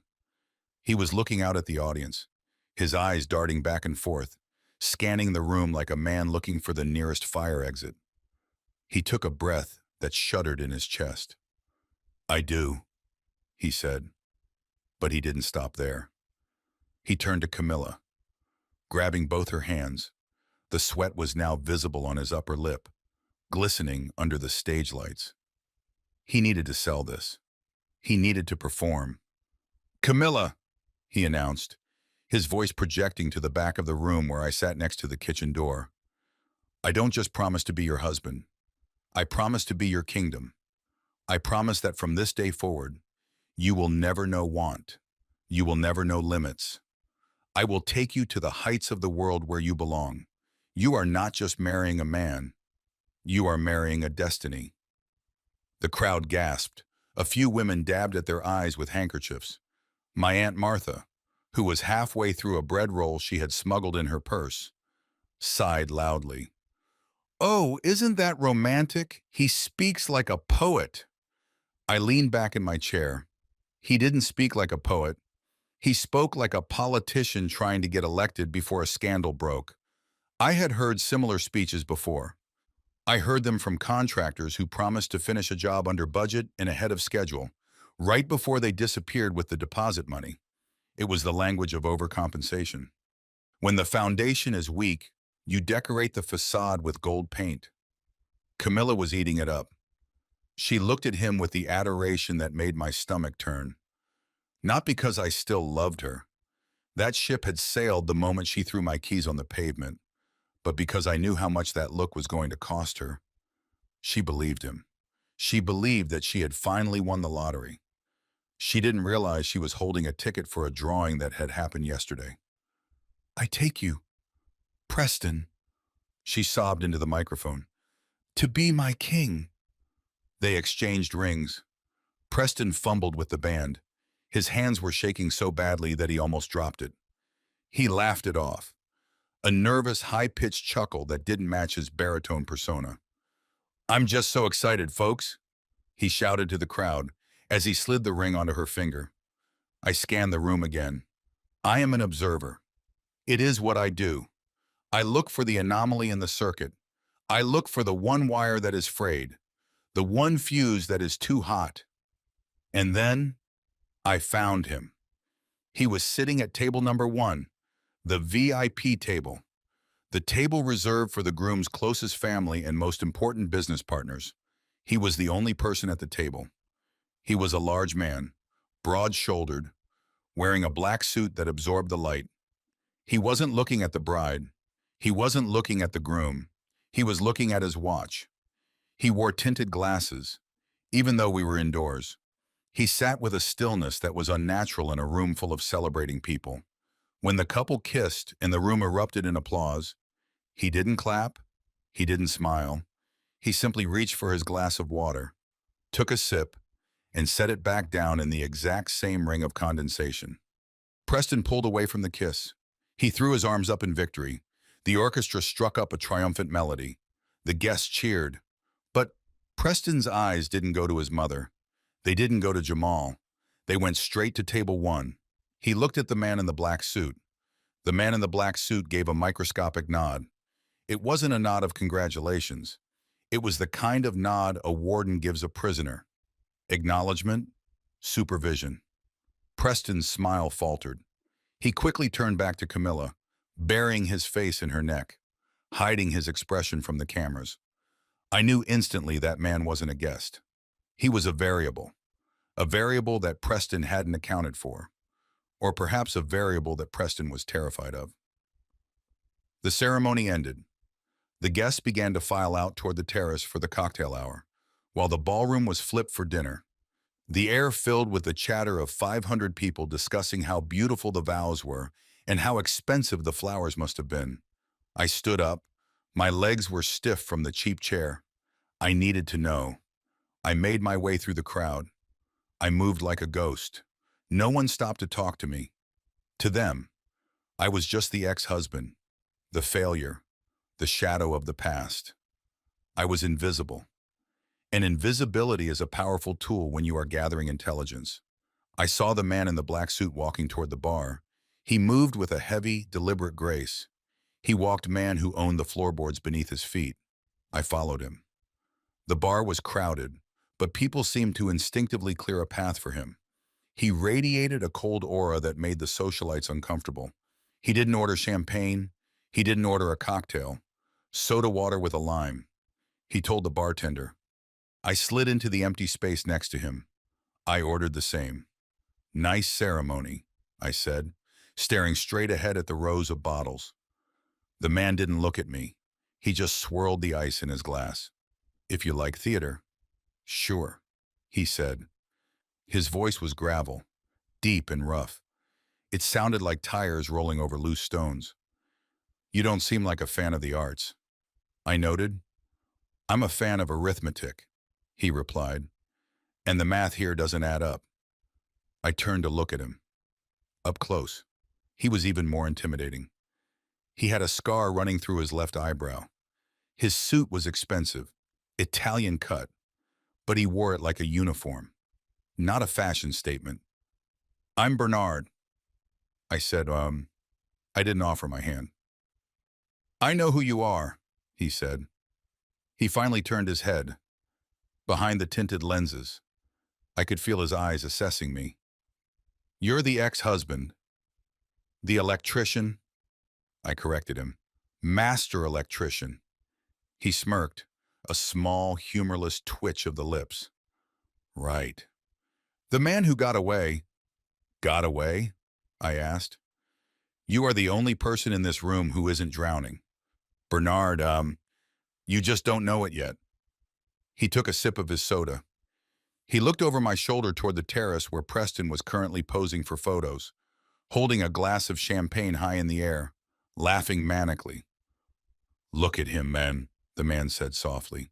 "He looks like a man who just won the race, but he doesn't realize he's running on a treadmill." I decided to push. I decided to apply voltage to the circuit and see what sparked.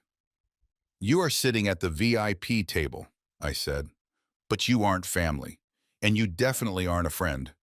Preston looked at you during the vows like he owed you his soul." The man chuckled, a dry, dark sound. "Not his soul," the man said, "just his life, or at least the version of his life he is trying to sell to these people." He turned his body fully toward me. He took off his glasses. His eyes were cold, gray, and completely devoid of empathy. "I am not a guest, Bernard. I am the reason this circus is happening." "I don't understand, Boom," I said, though I was starting to. The man leaned in close. He smelled of expensive tobacco and mint. "Preston Sterling came to my organization 3 months ago. He needed bridge capital. He said he had a wealthy fiancé. He said he had a house he could leverage. He said he had a sucker of a stepson who would sign over a trust fund." My blood ran cold. "He knew about the house. He knew about Jamal. He borrowed heavily," the man continued, "at rates that would make a bank manager vomit. He told us he would pay us back in full plus interest the moment the wedding gifts were opened and the joint accounts were merged. He is using this wedding as a fundraising event." I looked out at the terrace. I saw Jamal laughing, shaking hands. I saw Camilla showing off her ring. They were cattle, fattened, happy cattle, unaware that the butcher was sitting at the bar drinking soda water. "And if he doesn't pay?" I asked. The man put his glasses back on. "I am the collection agency, Bernard, and I don't send overdue notices in the mail." He finished his drink in one gulp. He slammed the glass down on the bar. The sound was like a gunshot in the noisy room. "Congratulations on your escape," he said. "You might want to step back when the cake is cut. Things are going to get messy." He turned and walked away, disappearing into the crowd of tuxedos and gowns. I stood there, gripping my glass of soda water. My hand was shaking, not from fear, but from rage. Preston wasn't just a fraud. He was dangerous. He had brought organized crime into my family. He had leveraged my son's future and my ex-wife's safety against a debt he could never pay. I looked at the happy couple outside. Preston was kissing Camilla again for the cameras. I realized then that the police report in my pocket wasn't just a weapon. It was a mercy killing. If I didn't expose him, the man in the black suit would destroy him, and Camilla and Jamal would be caught in the crossfire. I put $5 on the bar. I adjusted my tie. The reception was starting. The speeches were next. Jamal was going to give a toast. Preston was going to brag. And I was going to sit at my table by the toilet and wait. Because the man in black was right. I had escaped. But I couldn't leave the building just yet. I had to watch it burn, if only to make sure the fire didn't spread to the innocent bystanders, if there were any left. I walked back to table 42. Great Aunt Martha looked up at me with crumbs on her chin. "Who was that handsome man you were talking to?" she asked. "Just a banker," Aunt Martha, I said, sitting down. Just a banker. But I knew the truth. He was the repo man, and he was here to repossess a life. The dinner service had just concluded, and the waiters were clearing away plates that still held half-eaten mignons and lobster tails. It was a waste that made my stomach churn. Not because I am cheap, but because I know the value of labor. I know how many hours a man has to stand on a concrete floor to pay for a meal like this. But here, in this ballroom of borrowed money and stolen dreams, waste was treated as a virtue. It was proof that they had so much. They didn't need to care. The lights in the ballroom dimmed, shifting from a warm amber to a dramatic focused spotlight that cut through the darkness and landed on the head table. The chatter died down. The clinking of silverware stopped. Jamal stood up. My son adjusted his tuxedo jacket. He looked handsome. I will give him that. He had my shoulders and his mother's smile. But as he took the microphone from the MC, I saw a stranger. His posture was arrogant. His chin lifted in a way that mimicked Preston exactly. He tapped the microphone twice. Thump. Thump. A sound that echoed through the massive speaker system. Ladies and gentlemen, distinguished guests, and my new family, Jamal began. His voice was smooth, practiced. He had clearly rehearsed this in front of a mirror. He paused for effect, letting his gaze sweep over the VIP tables. He didn't look toward the back of the room. He didn't look toward the kitchen doors, where I sat next to the ice machine. We are here to celebrate love, Jamal continued. But for me, today isn't just about a wedding. It is about an awakening. It is about realizing that life doesn't have to be a struggle. It doesn't have to be a slow, painful climb up a ladder that leads nowhere. I took a sip of my lukewarm water. I knew where this was going. Growing up, Jamal said, his voice dropping to a somber, almost tragic tone, I was taught that money was scarce. I was taught that you had to hoard every penny.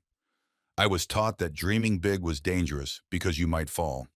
My childhood was defined by the word no.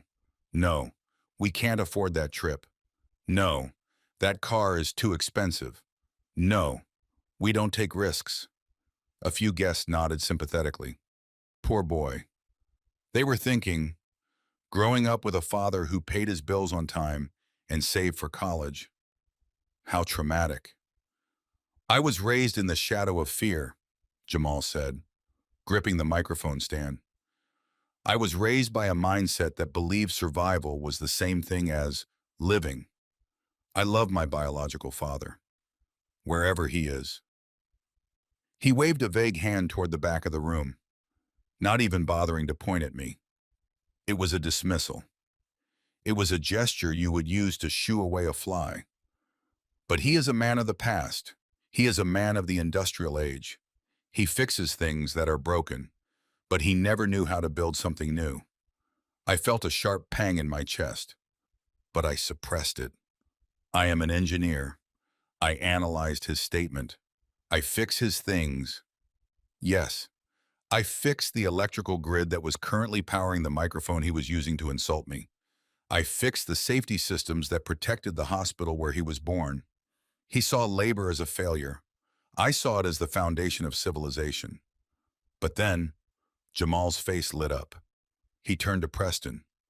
Then I met Preston Sterling. Applause broke out. Preston beamed, waving regally to the crowd. Preston didn't just step into my mother's life, Jamal said, his voice rising with emotion. He stepped into mine.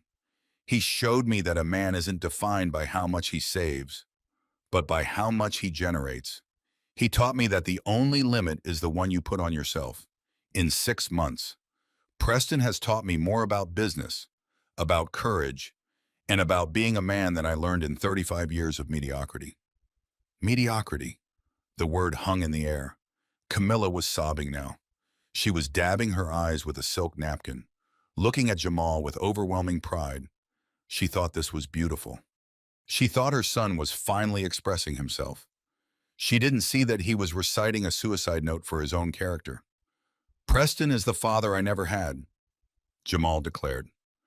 The room went silent for a heartbeat and then erupted. People were standing up. They were cheering. It was a standing ovation for Betrayal. I sat perfectly still. I didn't slouch. I didn't look down. I watched my son destroy our history to please a stranger. He is a visionary, Jamal shouted over the applause. He is a titan, and I am honored, truly honored, to call him Dad. He picked up his champagne glass. It was crystal, sparkling under the spotlight. So, I want to propose a toast, Jamal said. The crowd quieted down, waiting for the climax.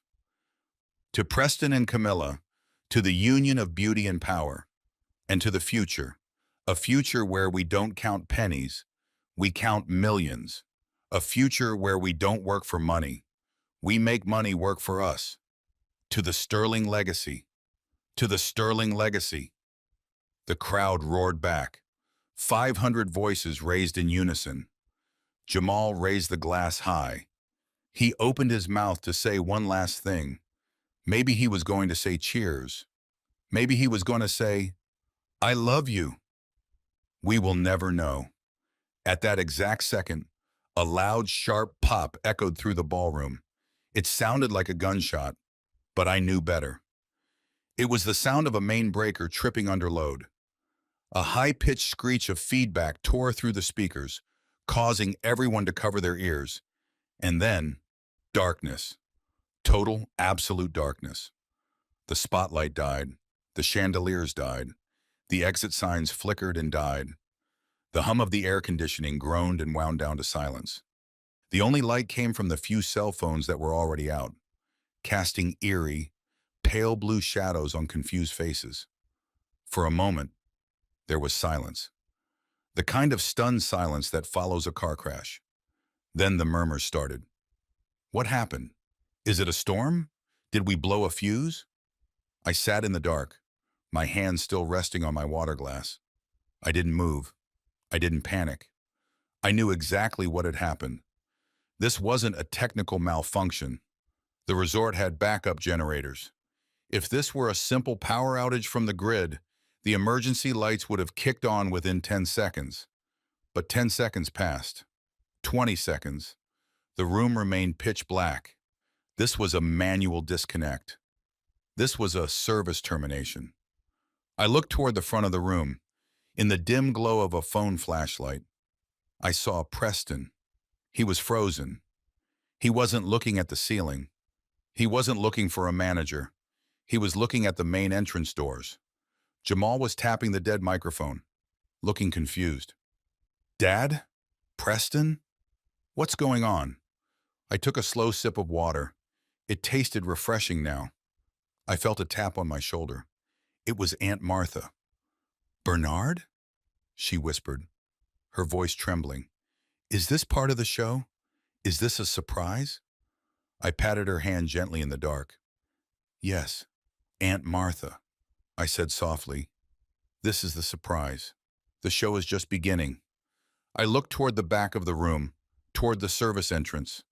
I could hear heavy boots on the parquet floor, not the frantic footsteps of catering staff trying to fix a problem. These were the rhythmic, heavy steps of men who were coming to take control. Jamal had just toasted to a future where they didn't count pennies. He was about to learn that when you don't count pennies, someone else counts them for you. And when the count comes up short, they turn off the lights. The darkness wasn't an accident. It was an invoice. And it was past due. The darkness didn't last forever. But the silence did. When the backup generators finally kicked in, they didn't restore the warm, golden ambiance of the expensive chandeliers. Instead, harsh, blue-white emergency floodlights snapped on, casting long, distorted shadows across the ballroom. The fairy tale atmosphere was gone. Instantly. In its place was the stark, clinical lighting of a warehouse or an interrogation room. It exposed everything. It exposed the cheap foundation makeup on Tiffany's face, the sweat drenching Preston's shirt, and the fear in Camilla's eyes. The microphone system popped and hissed as it reconnected to the emergency circuit. A high-pitched squeal of feedback tore through the room, making 500 guests wince in unison. Preston was the first to move. He was a creature of instinct, and his instinct was to deny reality. He tapped the microphone, forcing a smile that looked more like a rictus of pain. "Ladies and gentlemen," he boomed, his voice echoing strangely in the acoustic deadness of the room. "A minor technical glitch. It seems my energy is just too powerful for the grid to handle. Let's give a round of applause for the staff working to fix this." A few people clapped politely, mostly out of confusion, but the applause died quickly because someone was walking onto the stage. It wasn't a technician. It wasn't the wedding planner. It was the general manager of the resort. I knew him by reputation. He was a man who ran his hotel with the ruthless efficiency of a Swiss watchmaker. He walked up the stairs to the head table with a stride that screamed business. He held a wireless payment terminal in one hand and a black folder in the other. He didn't smile. He didn't apologize for the interruption. He walked straight up to Preston. Preston tried to wave him off, covering the microphone with his hand. "Not now, Henri," he hissed. "We are in the middle of a toast." But Preston forgot one thing. In his panic, he hadn't covered the top of the microphone, only the side. And the gain on the emergency system was cranked up to maximum. "Mr. Sterling," the manager said. His voice wasn't shouting, but it was amplified to a deafening volume that reached every corner of the hall, including my table by the kitchen. "We have a problem with the payment for the second installment." Preston laughed nervously, trying to turn his body to block the manager from the audience's view. "A problem? I am sure it is just a wire delay. My bankers in Zurich are probably on a lunch break. We will sort it out Monday." The manager didn't budge. He stepped closer, invading Preston's personal space. "Sir, we ran the 3 cards you provided on file, the American Express Black, the Visa Infinite, and the corporate MasterCard." Preston was sweating profusely now. Under the harsh emergency lights, he looked like he was melting. Yes, I know. High-volume transactions, they trigger security protocols. It happens when you live at my level." "Mr. Sterling," the manager cut him off, his voice ice cold. "The cards didn't trigger a security protocol. They triggered a fraud alert. 2 of them have been reported stolen from a doctor, Peter Stalinsky in Florida. The 3rd one has been declined for insufficient funds.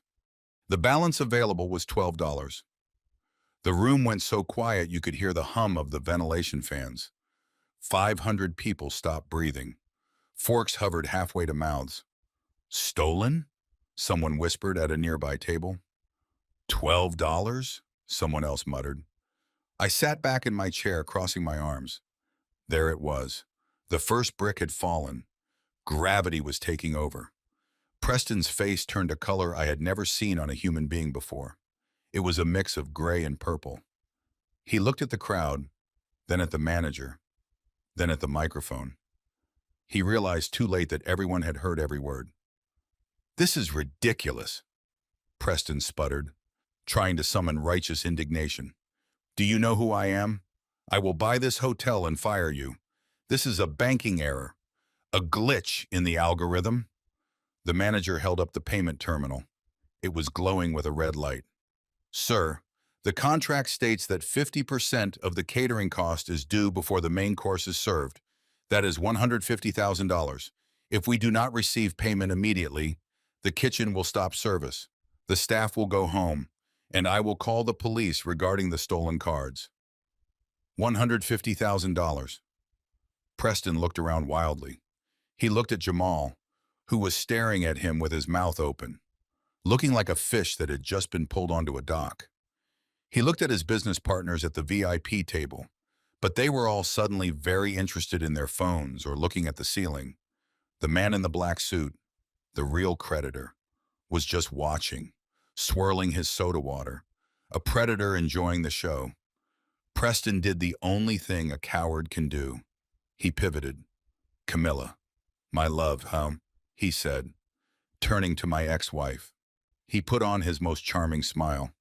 but it looked ghastly under the blue light. Give Mr. Henry your card, the black one. You know how banks are with my international transfers. We will sort this out in the morning. Just cover the catering for now. He held out his hand expecting her to save him, expecting her to be the safety net she had always been for him. Camilla sat frozen in her chair. Her tiara was slightly crooked. Her face was pale, stripped of all color. She looked at Preston's outstretched hand. Then she looked at his face. Preston? She whispered. Her voice trembled, but the microphone picked it up perfectly. What do you mean? Just give him the card, darling, Preston urged, his voice getting tighter. We don't want the guests to wait for their lobster. Camilla stood up slowly. She looked like she was moving underwater. She clutched her sequin purse to her chest. I can't, she stammered. What do you mean you can't? Preston snapped, his patience fraying. Just hand him the card. I don't have any money. Preston, Camilla screamed. The sound tore through the room. It was a scream of pure, unadulterated panic. What? Preston stepped back, looking at her as if she were speaking a foreign language. I gave it to you, she cried, tears streaming down her face, ruining her makeup. This morning, in the hotel suite, you said you needed liquid capital to close the lithium deal before the market opened. You said if I didn't give you everything, the deal would fall through. Preston froze. He looked at the audience. He looked at the camera crew who were zooming in on his face. I wired you everything, Camilla sobbed, her voice breaking. The money from the house refinance, the savings account, the alimony settlement. I even cashed out my IRA. You said you would triple it by tonight. You said the wedding would be paid for out of the profits. The silence in the room was heavy, suffocating. It was the sound of a truth so large it displaced all the air. Camilla turned to the manager, her hands shaking as she pointed at Preston. He has the money. He has $600,000 of my money. Ask him. The manager turned his gaze to Preston. It wasn't a polite gaze anymore. It was the gaze of a man who realized he was dealing with a criminal. Mr. Sterling, the manager asked, is this true? Can you provide an alternative method of payment using these funds? Preston opened his mouth, but no sound came out. He looked at his phone. He tapped the screen frantically as if looking for an escape hatch, a magic button that would make the money appear. It is in escrow, Preston mumbled, his voice barely audible now. It is locked in the blockchain. It takes time to liquefy. Liar. The word came from the front row. It wasn't Camilla. It was Jamal. My son stood up. He knocked his chair over. He looked at Preston with a mixture of horror and betrayal that was painful to watch. You told me the liquidity pool was instant, Jamal shouted. You made me sign over the trust fund an hour ago because you said you needed to bundle it. You said you had the cash on hand. I took a sip of my water. The glass felt cool against my fingers. So he had tried to take the trust fund, too. I felt a grim satisfaction knowing that the document Jamal had handed him was worthless. The money was safe, locked behind the clause I had added. Preston had stolen a piece of paper. Nothing more. But he had taken everything else. Preston looked at Jamal. Then he looked at Camilla. Then he looked at the exit signs. Now, everyone, please, let's calm down, Preston said, raising his hands in a surrender gesture. There is a simple explanation. The volatility of the crypto market caused a temporary freeze. The money is there. It is just inaccessible for 24 hours. Inaccessible? Camilla shrieked. She lunged at him, grabbing the lapels of his white tuxedo. You told me you bought this resort. You told me you owned the building. Now they are asking you for a credit card? I was in negotiations to buy it. Preston lied, trying to peel her fingers off his jacket. It is a complex acquisition. Sir, the manager interrupted, stepping between them. He signaled to two large security guards standing by the door. I'm going to have to ask you to step into my office, and we are going to call the local authorities to sort out these stolen credit cards." "No!" Preston yelled, shoving Camilla backward. She stumbled and fell into her chair, burying her face in her hands. "I'm not going anywhere," Preston shouted, his voice cracking. "This is a conspiracy. You are all jealous of my success." He looked around the room, his eyes wild. He was looking for an ally. He looked at the VIP table. "Help me!" he screamed at the man in the black suit. Tell them about our partnership. Tell them the capital is coming." The man in the black suit didn't stand up. He didn't speak. He simply picked up his napkin, dabbed his mouth, and slowly shook his head. He reached into his jacket and pulled out a phone. He wasn't calling a banker. He was calling his team to cut his losses. Preston turned to the crowd. "Jamal, fix this.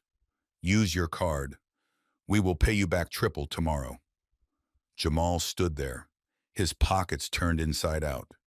Empty. "I gave you my card yesterday." "Preston," Jamal whispered, "you said you needed to upgrade the honeymoon suite. The house of cards didn't just fall, it disintegrated." I sat there in the back watching the wreckage. The lobster was never coming. The cake would never be cut. The orchestra had stopped playing. I looked at Tiffany. She was frantically deleting posts from her Instagram. She was erasing the evidence of her bragging, trying to scrub her association with the disaster unfolding in front of her. I stood up. The show was over. The payoff had arrived, and it was brutal. But there was one more act to play. The police were coming, but before they arrived, the truth needed one final witness. I walked toward the front of the room. The crowd parted for me. I wasn't the invisible man anymore. In a room full of bankrupt fools, the man with a bus pass and a clear conscience is the king. Preston saw me coming. His eyes locked onto mine. For the first time, he didn't look at me with arrogance. He looked at me with recognition. He knew that I knew. "Bernard," he gasped, sweating. "Bernard, tell them. Tell them I am good for it. You know business. You know how these things work." I stopped in front of the head table. I looked at Camilla, sobbing in her ruined dress. I looked at Jamal, broken and empty. And I looked at Preston, the architect of their destruction. I reached into my pocket. I didn't pull out a checkbook. I pulled out the police report. I placed it gently on the table, right next to the microphone. "I don't know business. Preston," I said, my voice calm and steady, picked up by the hot mic for everyone to hear. "I am just a simple electrician, but I know that when the lights go out, it is usually because someone didn't pay the bill." I turned to the manager. "Officer, I said, pointing to the document. "I think this might help you with your paperwork. His name isn't Preston Sterling, and he has a warrant in Florida that is about to expire." The payoff was complete, and it cost me absolutely nothing. The silence that followed my statement was absolute. It was the kind of heavy, suffocating silence that usually precedes a natural disaster. The police report sat on the white tablecloth like a radioactive object. Preston stared at it, his eyes bulging, his chest heaving under the damp tuxedo shirt. He looked like a man who had been running a marathon for 10 years and had just hit a brick wall. But before Preston could stammer out another lie, before he could spin another tale about misunderstood geniuses and banking errors, a chair scraped loudly against the parquet floor. The sound echoed through the cavernous room, sharp and deliberate. At the VIP table, the man in the black suit stood up. He didn't rush. He didn't look angry. He buttoned his jacket with a slow, methodical grace that was far more terrifying than any shout could have been. He adjusted his tinted glasses, picked up his glass of soda water, and walked toward the stage. The crowd parted for him instinctively. There was an aura around him, a gravitational pull of authority that made the senators and the CEOs step back. He walked up the steps to the head table, his heavy footsteps thudding in rhythm with the beating of 500 anxious hearts. He stopped next to me. He looked down at the police report I had placed on the table. He nodded, a gesture of professional respect. You missed a page.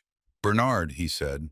His voice was deep, gravelly, and projected effortlessly without a microphone.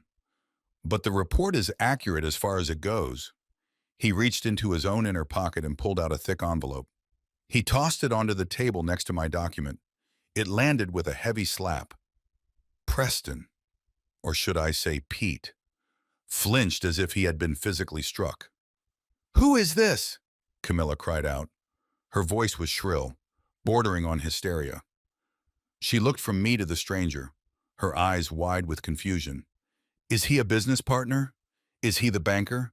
Preston, tell them who he is. Preston couldn't speak. He was hyperventilating. He was shaking his head frantically at the stranger, pleading with his eyes, a silent beg for mercy. Please don't. Please stop. The stranger ignored him. He turned to Camilla. He took off his glasses, revealing those cold gray eyes that had dissected me at the bar earlier. I am not a banker, Ma'am P., he said. My name is Detective Miller. I am a private investigator licensed in the state of Florida, and I am currently on the payroll of Mrs. Sarah Stalinsky. Camilla blinked, tears dripping off her chin. Who? Who is Sarah Stalinsky? The stranger smiled, but it wasn't a happy smile. It was the smile of a hunter who has finally cornered the prey. She is the woman who has been married to this man for 15 years, he said, pointing a finger at Preston. She is the mother of his 3 children in Tallahassee, and she is the woman whose life savings he stole 6 months ago before he disappeared to come here and find a new mark. A collective gasp tore through the room. It was a physical sound, like all the oxygen being sucked out of the ballroom at once. Married, someone whispered. 3 children? Camilla grabbed the edge of the table to steady herself. Her knees buckled, and she sank into her chair, her white dress billowing around her like a collapsing parachute.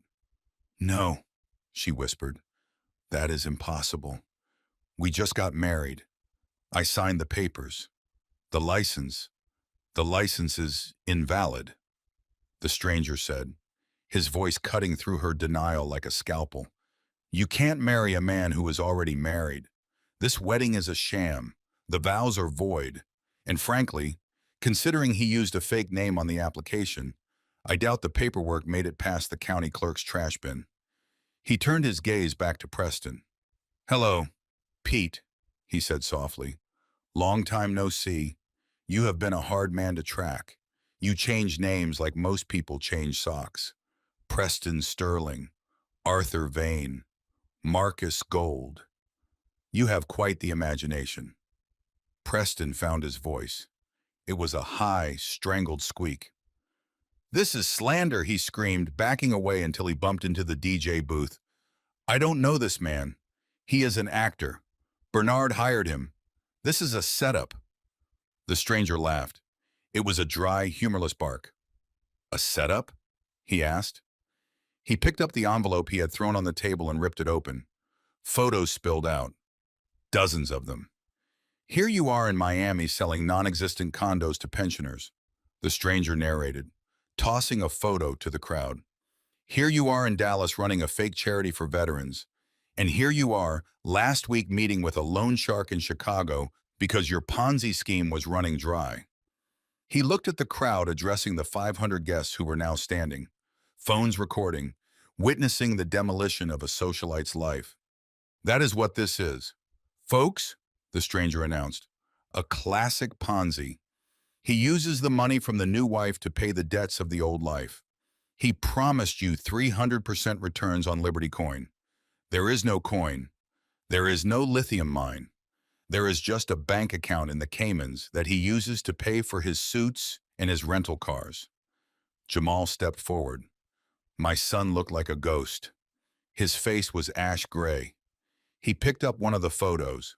It showed Preston or Pete wearing a fast food uniform standing outside a burger joint. The timestamp was only 2 years ago. You were a fry cook? Jamal whispered. Preston snatched the photo away.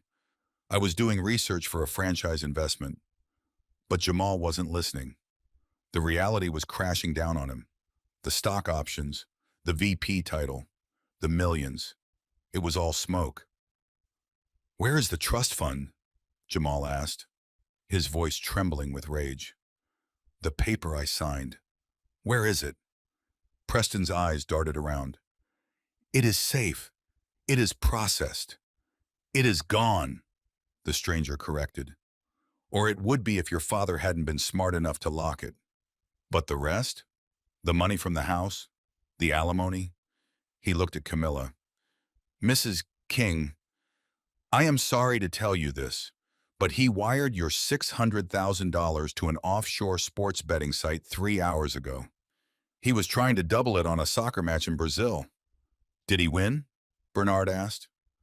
I spoke for the first time since the stranger had stood up. The stranger looked at me and shook his head. "He bet on the underdog. Bernard, he lost everything." Camilla let out a wail that didn't sound human. It was the sound of a wounded animal. She lunged across the table, knocking over the wedding cake. The massive 5-tier confection crashed to the floor, exploding in a mess of fondant and cream. She clawed at Preston's face, screaming incoherent curses. "You thief! You monster! My house! My life!" Preston shoved her away. He pushed her hard, sending her crashing into the spilled cake. He didn't care about her anymore. The charade was over. The mask was off. He looked at the doors. The exit signs were glowing red in the dim light. "Stay back," Preston yelled, reaching into his jacket. For a second, everyone thought he had a gun. People screamed and dove under the tables. But he didn't pull out a weapon. He pulled out a passport. He jumped off the stage. He landed awkwardly, twisting his ankle, but adrenaline kept him moving. He scrambled to his feet and sprinted toward the side exit, the one that led to the kitchen and the loading dock. "Stop him!" Jamal yelled, but he was too shocked to move. Preston knocked over a waiter carrying a tray of champagne. Glass shattered. He pushed past Aunt Martha, who swung her purse at him and missed. He was running for his life. He reached the double doors. He slammed his body against them, expecting them to burst open to freedom, but they didn't move. He pushed again. He threw his shoulder against the wood. Locked. He turned around. Panic etched into every feature of his sweaty face. He ran toward the main entrance, but as he reached the center of the room, the main doors swung open. They didn't open for him. They opened for the 4 uniformed police officers who marched in, followed by the 2 large security guards I had seen earlier. Preston skidded to a halt. He was trapped. Behind him was the angry mob of guests. In front of him was the law. He looked left. He looked right. He looked at me. I was still standing by the head table, next to the ruined cake and his weeping false bride. I raised my water glass to him. "Checkmate. Pete," I said softly. The officers moved in. Preston tried to dodge, but the security guard, a man the size of a vending machine, grabbed him by the back of his expensive, sweat-stained tuxedo. He lifted Preston off his feet and slammed him onto a table, sending silverware flying. "I am a diplomat!" Preston screamed, his face pressed against a plate of uneaten salad. "I have immunity. I am a sovereign citizen." "You are a con artist with a warrant," the officer said, snapping the handcuffs onto his wrists. "And you have the right to remain silent, though I really hope you don't, because everything you say makes the case easier." The room erupted into chaos. Flashbulbs popped. People were shouting, crying, demanding answers. Tiffany was screaming at a police officer that she didn't know him, that she was a victim, too. Jamal was sitting on the floor, staring at the ceiling, completely catatonic. And Camilla? Camilla was sitting in the wreckage of her wedding cake, white frosting smeared on her face like clown makeup, sobbing into her hands. The stranger walked over to me. He put his glasses back on. "My client in Florida will be pleased," he said. "We won't get the money back, obviously. It is gone. But at least she gets to see him in orange. He looked at the scene of devastation. You know, Bernard been, he said. Most people would have intervened sooner. They would have tried to save them before the money was transferred. Why did you wait? I looked at my ex-wife. I looked at the son who had tried to declare me incompetent. Because, detective, I said, if I had stopped him yesterday, they would have hated me for destroying their dream. They would have called me jealous. They would have blamed me for their lost millions. They had to see the check bounce with their own eyes. I smoothed my suit jacket. Sometimes, the only way to fix a faulty circuit is to let it burn out completely. Then you can rewire it from scratch. The police dragged Preston out. He was weeping now, begging Camilla to call his lawyer, begging Jamal to post bail. But no one moved. No one spoke. The wedding was over. The marriage was a lie. The fortune was a myth. And I, the failure, the man of the past, was the only one standing tall in the ruins. The arrival of the police was not like in the movies. There were no sirens wailing in the distance, giving the criminal time to find a back exit or formulate a plan. It was sudden, overwhelming, and absolute. One moment, the ballroom was a chaotic sea of confused guests and a fleeing groom. The next, it was a tactical operation. 4 uniformed officers and 2 plainclothes detectives moved through the main doors with the kind of kinetic energy that sucks the air out of a room. They didn't run, but they moved with a heavy, synchronized purpose that made the floorboards vibrate. I stood by the head table, my hand resting near the ruined wedding cake, watching the demolition crew arrive. In my line of work, when a building is structurally unsound, you call in the experts to bring it down safely. These officers were the demolition experts, and Preston Sterling was the condemned building. Preston saw them coming. He was trapped against the locked service doors, his chest heaving, sweat soaking through the white tuxedo jacket that he had probably charged to a stolen credit card. For a split second, I saw him calculate his odds. He looked at the kitchen entrance, then at the wall of blue uniforms closing in. He looked like a rat realizing the maze has no cheese, only traps. "Get on the ground," the lead officer shouted. His voice was a weapon, sharp and commanding, cutting through the murmurs of the crowd. Preston didn't get on the ground. He raised his hands, putting on that slick salesman smile one last time. It was a reflex, a muscle memory. He thought he could negotiate with gravity. "Officers," he stammered, his voice cracking, "there is a misunderstanding here. I am Preston Sterling. I am a venture capitalist. I can make a call. I know the mayor." The officer didn't care about the mayor. He closed the distance in 2 strides, grabbed Preston's arm, and spun him around. With a practiced motion, he kicked Preston's legs apart and slammed him face first against the wall. "You are under arrest for wire fraud, identity theft, and grand larceny," the officer recited, the words dull and routine. "My arm! Watch the suit!" Preston shrieked, his dignity evaporating instantly. "This is Italian silk. Do you know how much this costs?" The metallic click of handcuffs ratcheting shut was the only answer he got. It was a final, mechanical sound. Click, click. The circuit was broken. The energy was cut. As they hauled him up, turning him to face the room he had tried to conquer, the reality finally hit Camilla. Up until that moment, my ex-wife had been in a state of shock, a statue of denial sitting in a pile of cake and broken glass. But seeing the man she had worshipped, the man she had left me for, in handcuffs, it shattered her. But she didn't cry out for him. She didn't scream his name in anguish or worry about his safety. She screamed for the only thing she truly loved, my money. She scrambled up from her chair, slipping on the frosting, her ruined dress tangling around her legs. She looked wild, her hair coming loose from its intricate style, mascara streaking down her face like war paint. She didn't run to Preston to hug him. She ran to him to claw his eyes out.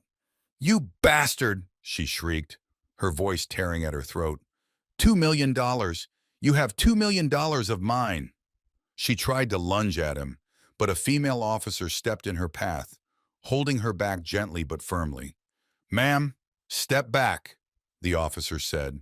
He has my house, Camilla screamed, pointing a trembling finger at Preston. The deed, the equity. I gave him everything this morning. He said he was putting it in a trust. He said we were buying the resort. Preston, with his hands cuffed behind his back, looked at her. The charm was gone. The love was gone. All that was left was the sneer of a predator who had finished his meal. It is gone. Camilla, Preston spat out. It is in the Caymans. You wanted a high roller. You paid the entry fee. You thief, Camilla wailed, collapsing to her knees in the middle of the dance floor. That was my retirement. That was my life. Bernard! She looked around frantically, her eyes finding me in the crowd. For the first time in years, she looked at me not with contempt, but with desperate need. Bernard, tell them. Tell them to get my money back. You know how to fix things. Fix this. I looked at her. I looked at the woman who had mocked my pension, who had called my savings small time, who had thrown a bus pass at me in a parking lot. I felt a deep, heavy sadness, but no urge to move. You cannot fix a house that is burned to the ground. You can only sweep up the ash. I can't fix this, Camilla, I said softly, though I knew she couldn't hear me over her own screaming. You didn't break a circuit. You sold the copper wiring. But while Camilla was mourning her bank account, Jamal was mourning his ego. My son had been standing frozen near the podium, watching the arrest with a look of total incomprehension. To him, Preston wasn't just a stepfather. Preston was the validation of every lazy, greedy impulse Jamal had ever had. Preston was proof that you didn't need to work hard to be rich. If Preston was a fraud, then Jamal was a fool. And Jamal would rather die than admit he was a fool. Stop, Jamal shouted. He ran down the steps of the stage, placing himself between the police and Preston. He held his arms out, blocking their path. He looked ridiculous. A boy in a tuxedo trying to stop a freight train. You are making a mistake, Jamal yelled at the officers. This man is a billionaire. He owns Sterling Capital. He is about to launch a cryptocurrency that will change the world. Jamal, shut up, Preston hissed, trying to pull away from the officers. No, Jamal continued, his voice rising in pitch.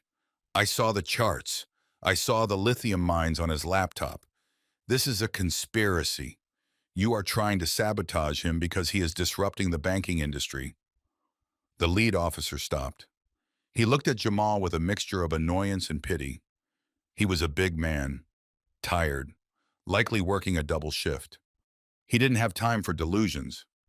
Son, move out of the way, the officer said calmly. I won't, Jamal screamed. He grabbed Preston's arm, trying to pull him away from the police. Let him go. He has a meeting in Tokyo.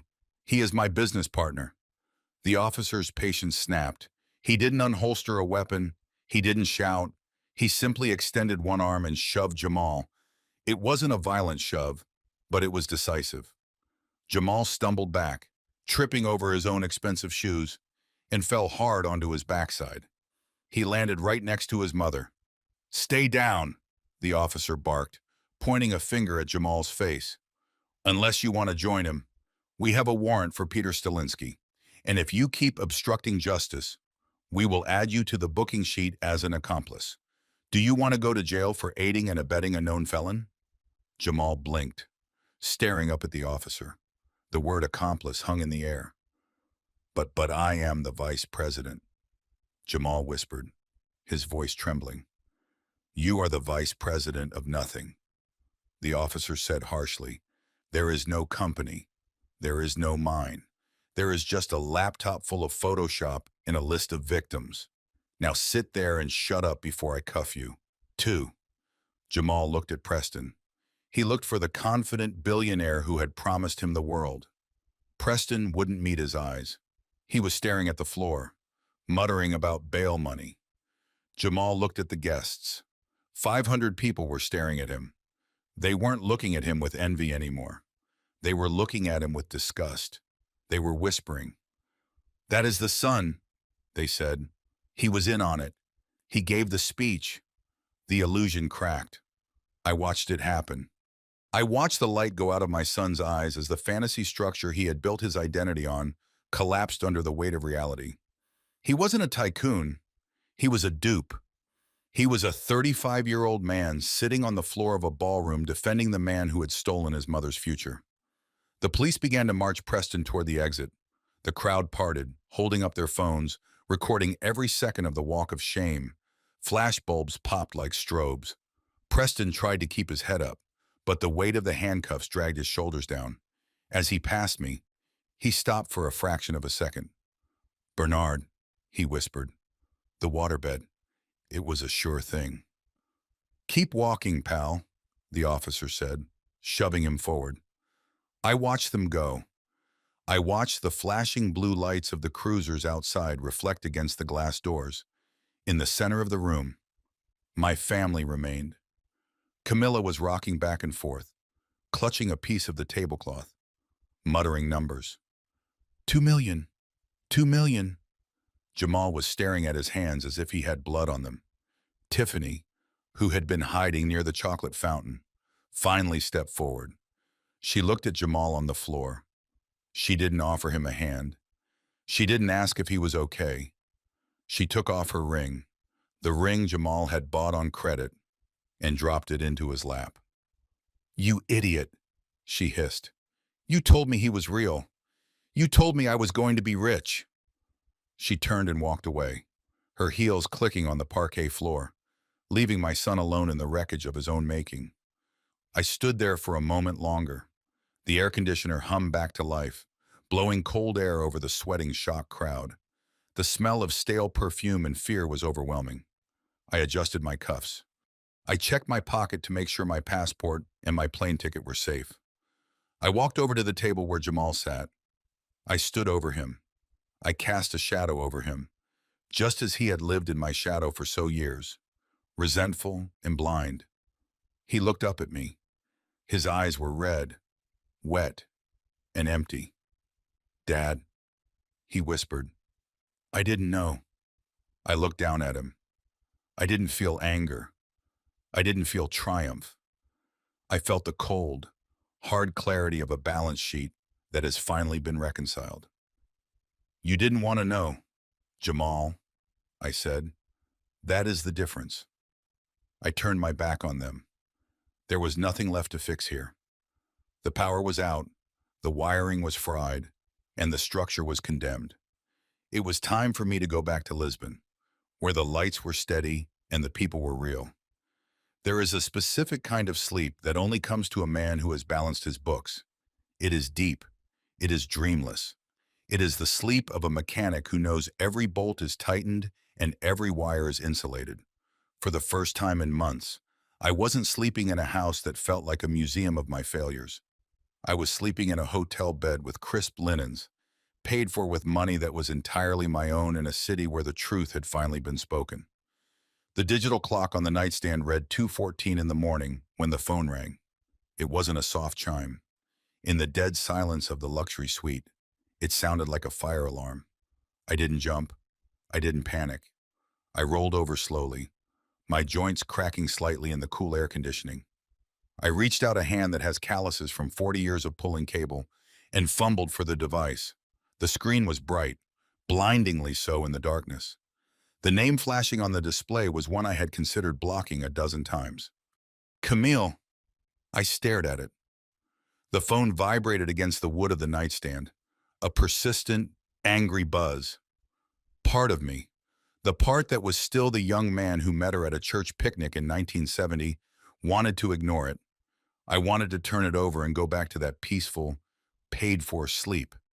But the engineer in me is trained to investigate alarms. You don't ignore a warning light just because you don't like what it's telling you. I swiped the green button. I didn't say hello.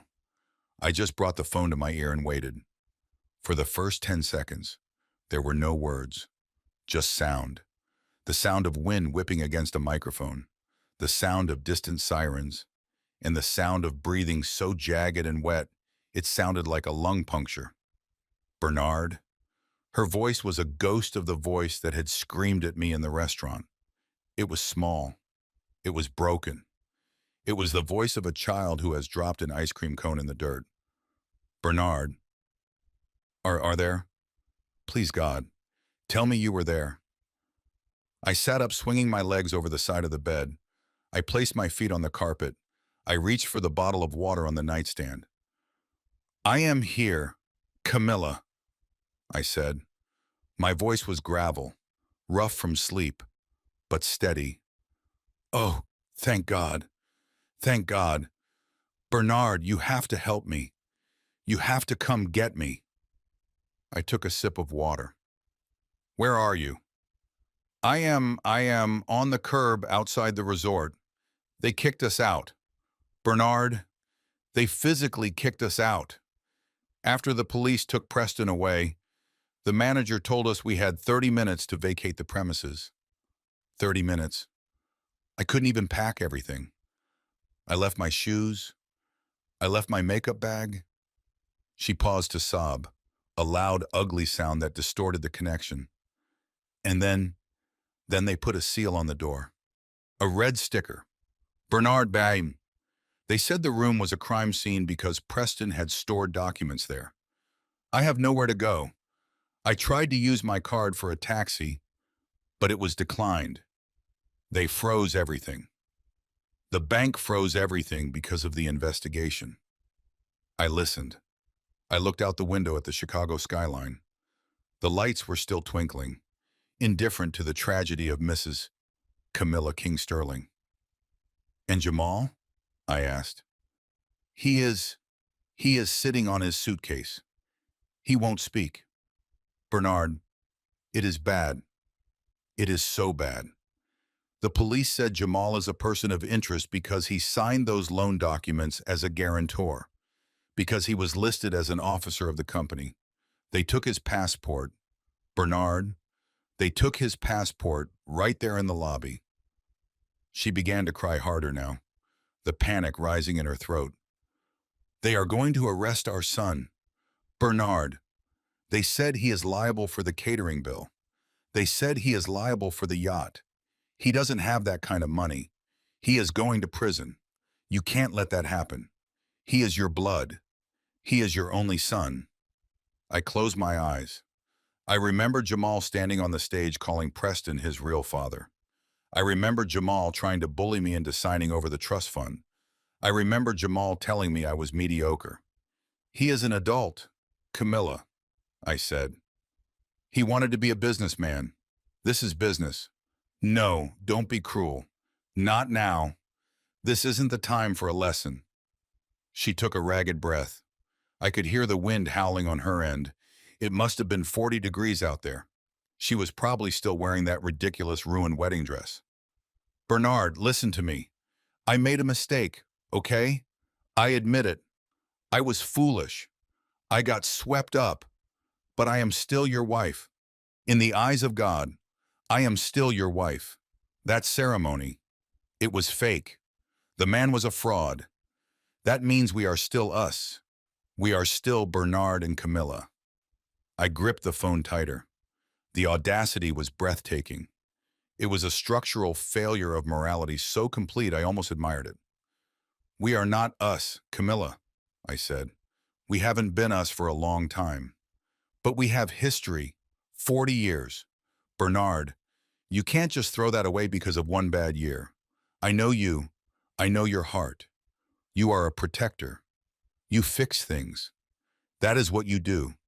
You fix things when they break. I am broken. Bernard, your family is broken. Please, I know you have the money now. I heard what you said in the ballroom. $8 million. That is a lot of money. It is more than enough to fix this. She lowered her voice, trying to find that intimate frequency she used to use when she wanted me to buy her a new car or pay for a vacation we couldn't afford.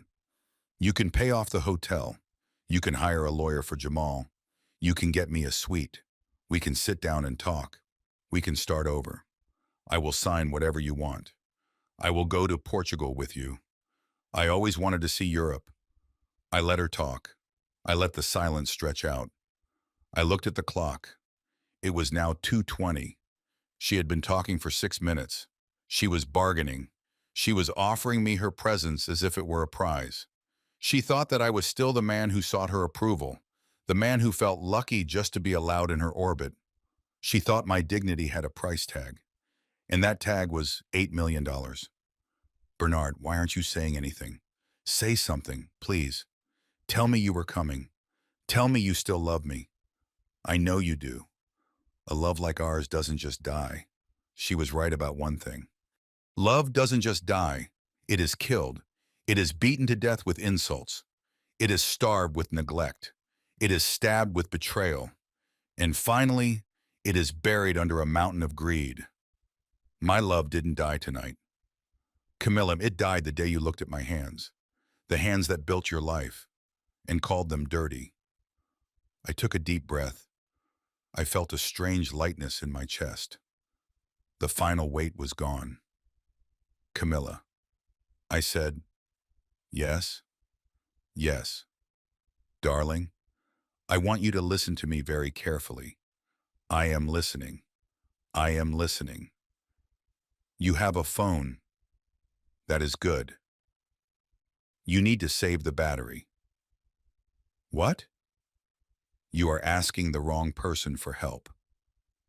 Camilla, I am not your husband. I am not your savior. And I am certainly not your bank. I am just a spectator. Bernard, don't. The person you need to call right now is not me. I continued. My voice is cold and final as a breaker snapping shut. You need to look up the number for the Cook County Public Defender's Office. There was a stunned silence on the line. What? She whispered. A public defender? But those are for poor people. I know, I said, and then I did the kindest thing I could do. I hung up. I didn't slam the phone down. I just pressed the red button. The line went dead. The sobbing, the wind, the manipulation. It all vanished. I placed the phone back on the nightstand, face down. I sat there for a moment in the silence of the hotel room. I poured myself another glass of water and drank it slowly. I thought about Jamal sitting on his suitcase. I thought about Camilla shivering in the cold. I felt a pang of pity. Yes, I am human. But pity is not the same as obligation. I had given them every chance. I had warned them. I had tried to be a father and a husband for decades. They had made their choice.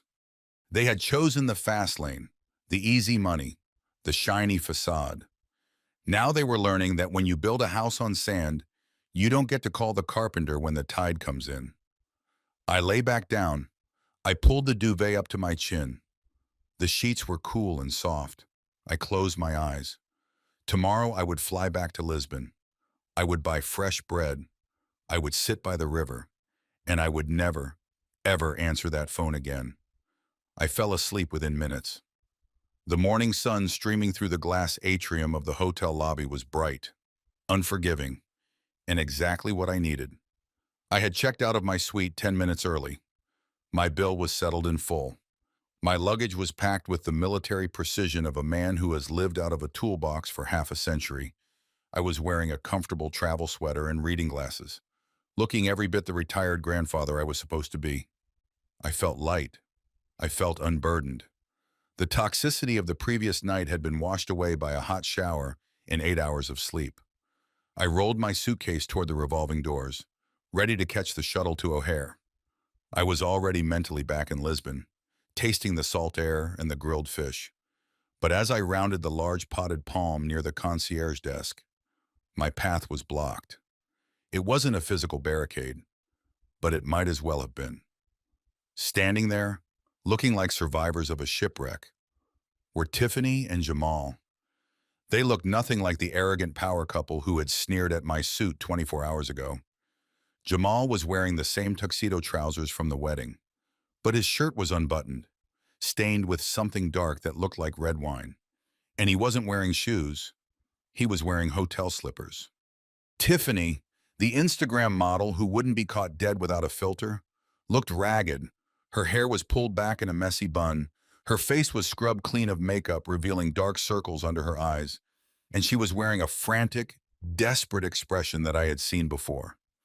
It is the look of a client who realizes they cut the wrong wire and the sparks are about to fly. "Bernard!" Tiffany cried out. She didn't wait for me to stop. She threw herself at me. She grabbed my arm with both hands, her grip surprisingly strong. "Dad, oh, thank God we caught you. Please don't leave. You can't leave." I stopped rolling my suitcase.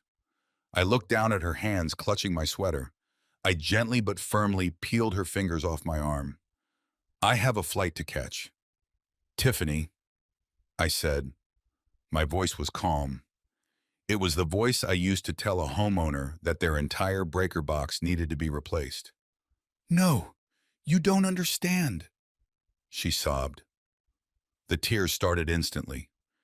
They welled up in her eyes and spilled over, terrified and voluminous. "We are sorry. Dad, we are so, so sorry. We were stupid. We were blind. Preston, that monster, he brainwashed us. He made us believe things that weren't true." She looked at Jamal, who was standing a few feet back, staring at the floor, looking like a man awaiting execution. "Tell him, Jamal," Tiffany shrieked. "Tell your father how sorry we are." Jamal looked up. His eyes were red-rimmed. He looked at me, and I saw shame. Yes, but I also saw the same weakness that had got him into this mess. He was still looking for someone to carry him. "I'm sorry, Dad," Jamal mumbled. "I really messed up." "You didn't just mess up, son," I said. "You destroyed your life. There is a difference." Tiffany stepped between us, taking control of the narrative again. She wiped her nose with the back of her hand, trying to summon a pitiful, childlike demeanor. "We know, Dad, we know, but we can fix it. We are family, right? Family forgives, family rebuilds. But we have a problem, a big problem." I waited. I knew the ask was coming. It always comes. "They kicked us out of the hotel," Tiffany said, her voice dropping to a whisper. "And the police, they seized the apartment. They said it was bought with proceeds from fraud. We have nowhere to go. Dad, literally nowhere. Camilla is at a shelter downtown. We slept in the lobby on a couch until security woke us up." I looked at my watch. "I have 30 minutes before the shuttle. What is your point?" Tiffany took a deep breath. She placed a hand on her stomach. It was a theatrical gesture, one I had seen in bad movies. "I wasn't going to tell you like this," she said, looking up at me through her lashes. "But I'm pregnant." I didn't blink. I didn't gasp. I looked at her stomach, which was as flat as a board. "Pregnant?" I repeated. "Yes."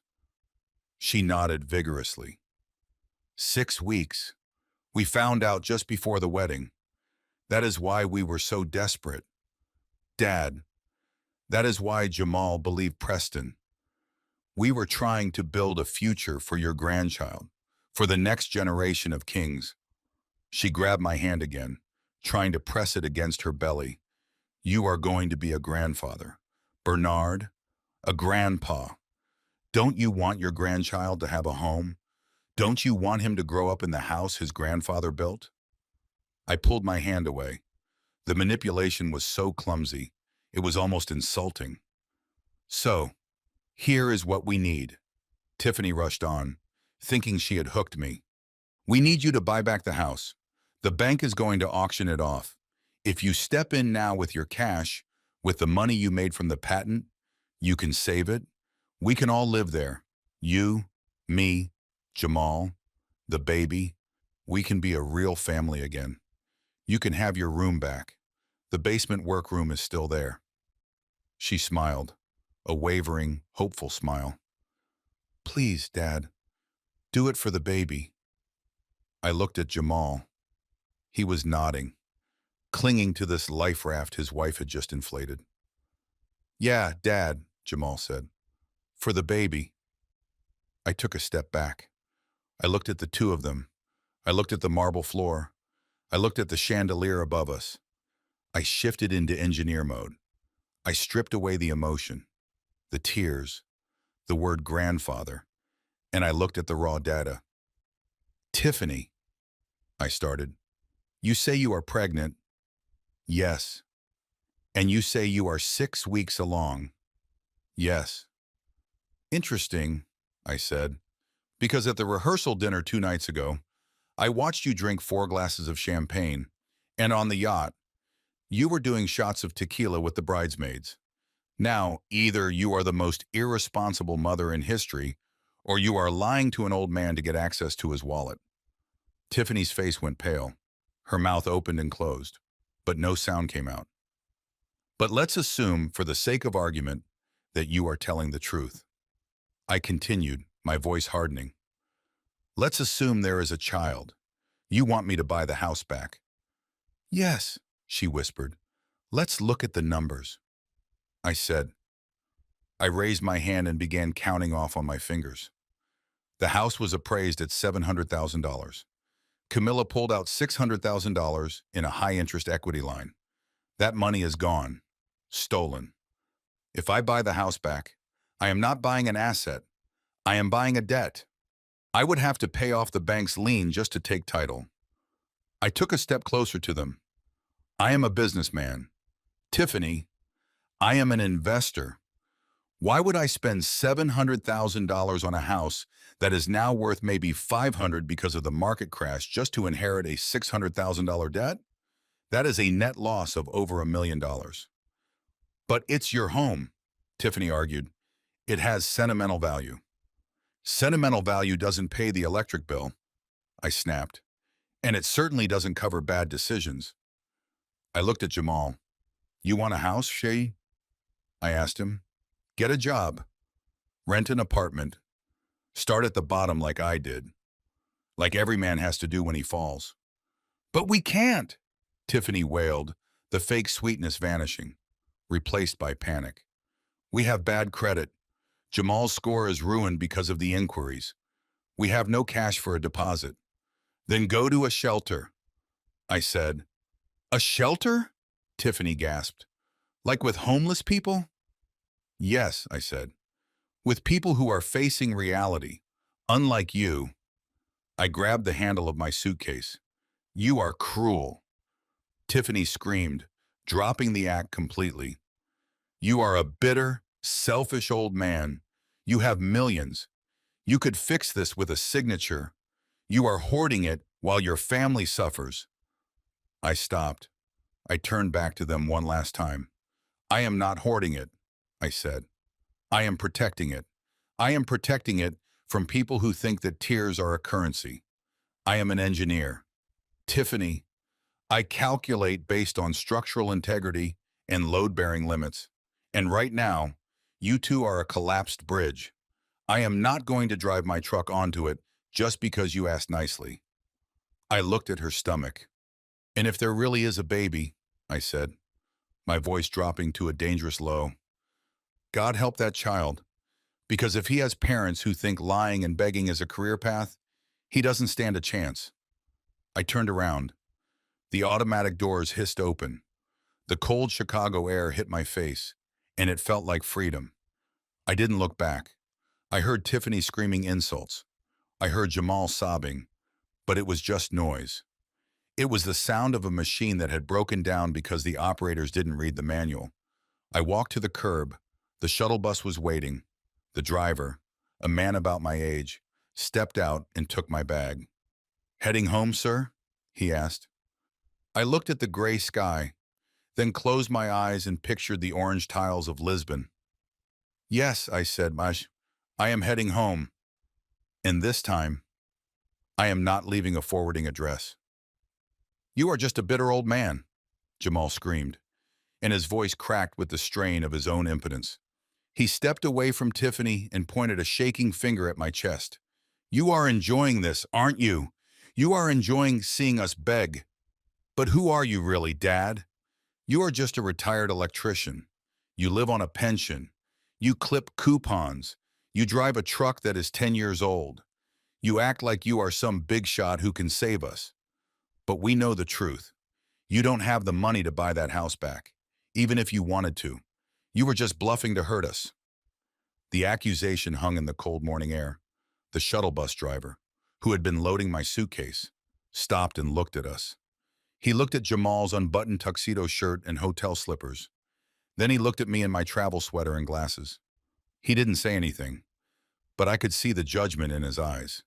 He saw a respectful older gentleman being harassed by a junkie or a drunk. I could have walked away right then. I could have stepped onto the bus and let Jamal live with his delusion. It would have been the noble thing to do. But I am not a nobleman today. I am a man who has been erased by his own family for decades. I am a man who was told he was small. I am a man who was told he was a failure because he didn't drive a Bentley. And sometimes when you are constantly told you are nothing, you have to show the world exactly what something looks like. I signaled to the driver to wait one moment. I turned back to my son. You think I am broke? I asked softly. You think my refusal is a matter of ability rather than choice? Jamal laughed, a wet, hysterical sound. Of course you are broke. Mom took 60%. You live in Portugal because it is cheap. You are a refugee of poverty.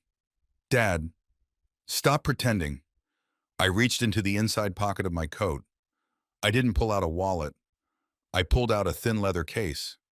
From it, I extracted a business card. It wasn't my card.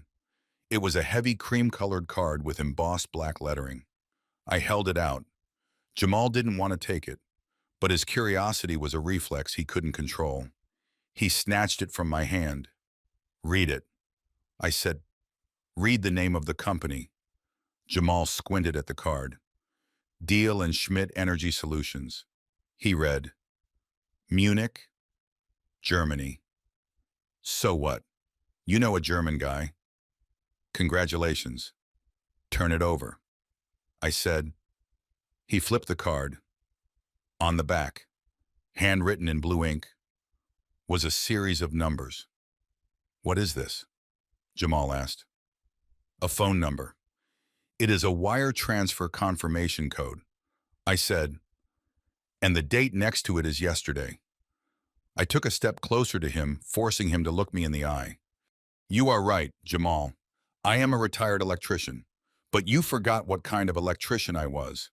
I didn't just screw in light bulbs. I designed systems. And 10 years ago, I patented a smart circuit interrupter that prevents catastrophic surges in industrial power grids. For a long time, nobody wanted it. It was too advanced, too expensive. I paused, letting the words sink in. But, the world caught up. Green energy grids need smart protection. Deal and Schmidt have been courting me for 6 months. We have been negotiating the terms while I sat on my terrace in Lisbon. And yesterday, while you were giving a toast to a con artist and your mother was marrying a felon, I was on a video call with their board of directors. Tiffany had stopped crying. She was staring at me, her mouth slightly open. The gears in her head were turning, shifting from manipulation to calculation. What does that mean? She whispered. It means I sold the patent rights. I said, I sold the exclusivity for the North American and European markets. For how much? Jamal asked. His voice was barely a whisper. He looked at the card again, as if the numbers would appear there. I looked at the shuttle bus. The engine was idling, a deep rumble that felt like power. The final closing price was $8 million, I said. The silence that followed was different from the silence in the ballroom. The ballroom silence was shock. This silence was death. It was the sound of a universe collapsing. 8? Jamal repeated. Million? Cash, I clarified. Up front, no stock options, no crypto coins, No future promises. $8 million deposited into my account in Zurich yesterday afternoon. And here's the best part, I continued, allowing a small, cold smile to touch my lips. The divorce was finalized 6 months ago. The asset division is closed. Your mother's lawyers were very thorough. They took the house. They took the cash on hand. But they didn't think to ask about intellectual property that hadn't been monetized yet. I leaned in close to Jamal. It is all mine, son. Every single cent. It is post-divorce income. Camilla gets zero. You get zero. A sound came from behind them. A soft thud. We all turned. Camilla was standing there. She must have come out of the hotel revolving doors just as I started speaking. She was wearing a gray tracksuit that I recognized as part of the hotel's lost and found collection. She looked 10 years older than she had yesterday. Her face was gray. Her eyes were hollow. She had heard the number. 8 million. She whispered. She looked at me. She looked at the man she had thrown away. She looked at the man she had traded for a lie. Bernard, she said. Her voice was a mixture of prayer and horror. 8 million. And then her eyes rolled back in her head. She didn't crumble gracefully like in the movies. She dropped like a stone. She hit the hard marble floor of the hotel entryway with a sickening slap. Mom. Jamal screamed. He and Tiffany rushed to her. They knelt beside her, patting her cheeks, trying to wake her up. Mom, wake up, Tiffany yelled. Then she looked up at me. Her eyes were wide with a new kind of panic. The panic of someone who realizes they just burned the only bridge that led to paradise. Dad, help us, Tiffany screamed. She is having a heart attack. You have to pay for the ambulance. We don't have insurance. I looked at my ex-wife lying on the floor. I looked at the woman who had demanded a lifestyle she couldn't afford and who had paid the ultimate price for it. I looked at my son and his wife who were now looking at me, not as a father, but as a walking ATM machine worth $8 million. I didn't feel triumph. I didn't feel joy. I just felt a profound sense of validation. The math had finally worked out. The ledger was balanced. I turned to the bus driver. I'm ready to go now, I said. But sir, the driver said, pointing to the scene on the floor. Don't you want to? I put my hand on his shoulder. That is not my family, I said. That is a cautionary tale. I stepped onto the bus. The doors hissed shut, sealing me inside the warm, quiet cabin. I walked to a seat by the window. As the bus pulled away from the curb, I looked down one last time. I saw hotel security running out to help Camilla. I saw Jamal sitting on the floor, holding his head in his hands, rocking back and forth. I saw Tiffany running after the bus for a few steps, screaming something that I couldn't hear through the glass, before she gave up and collapsed on the sidewalk. I settled back into the seat. I took out my phone. I opened my banking app. I looked at the balance. It was a long string of numbers. It looked abstract. It looked like freedom.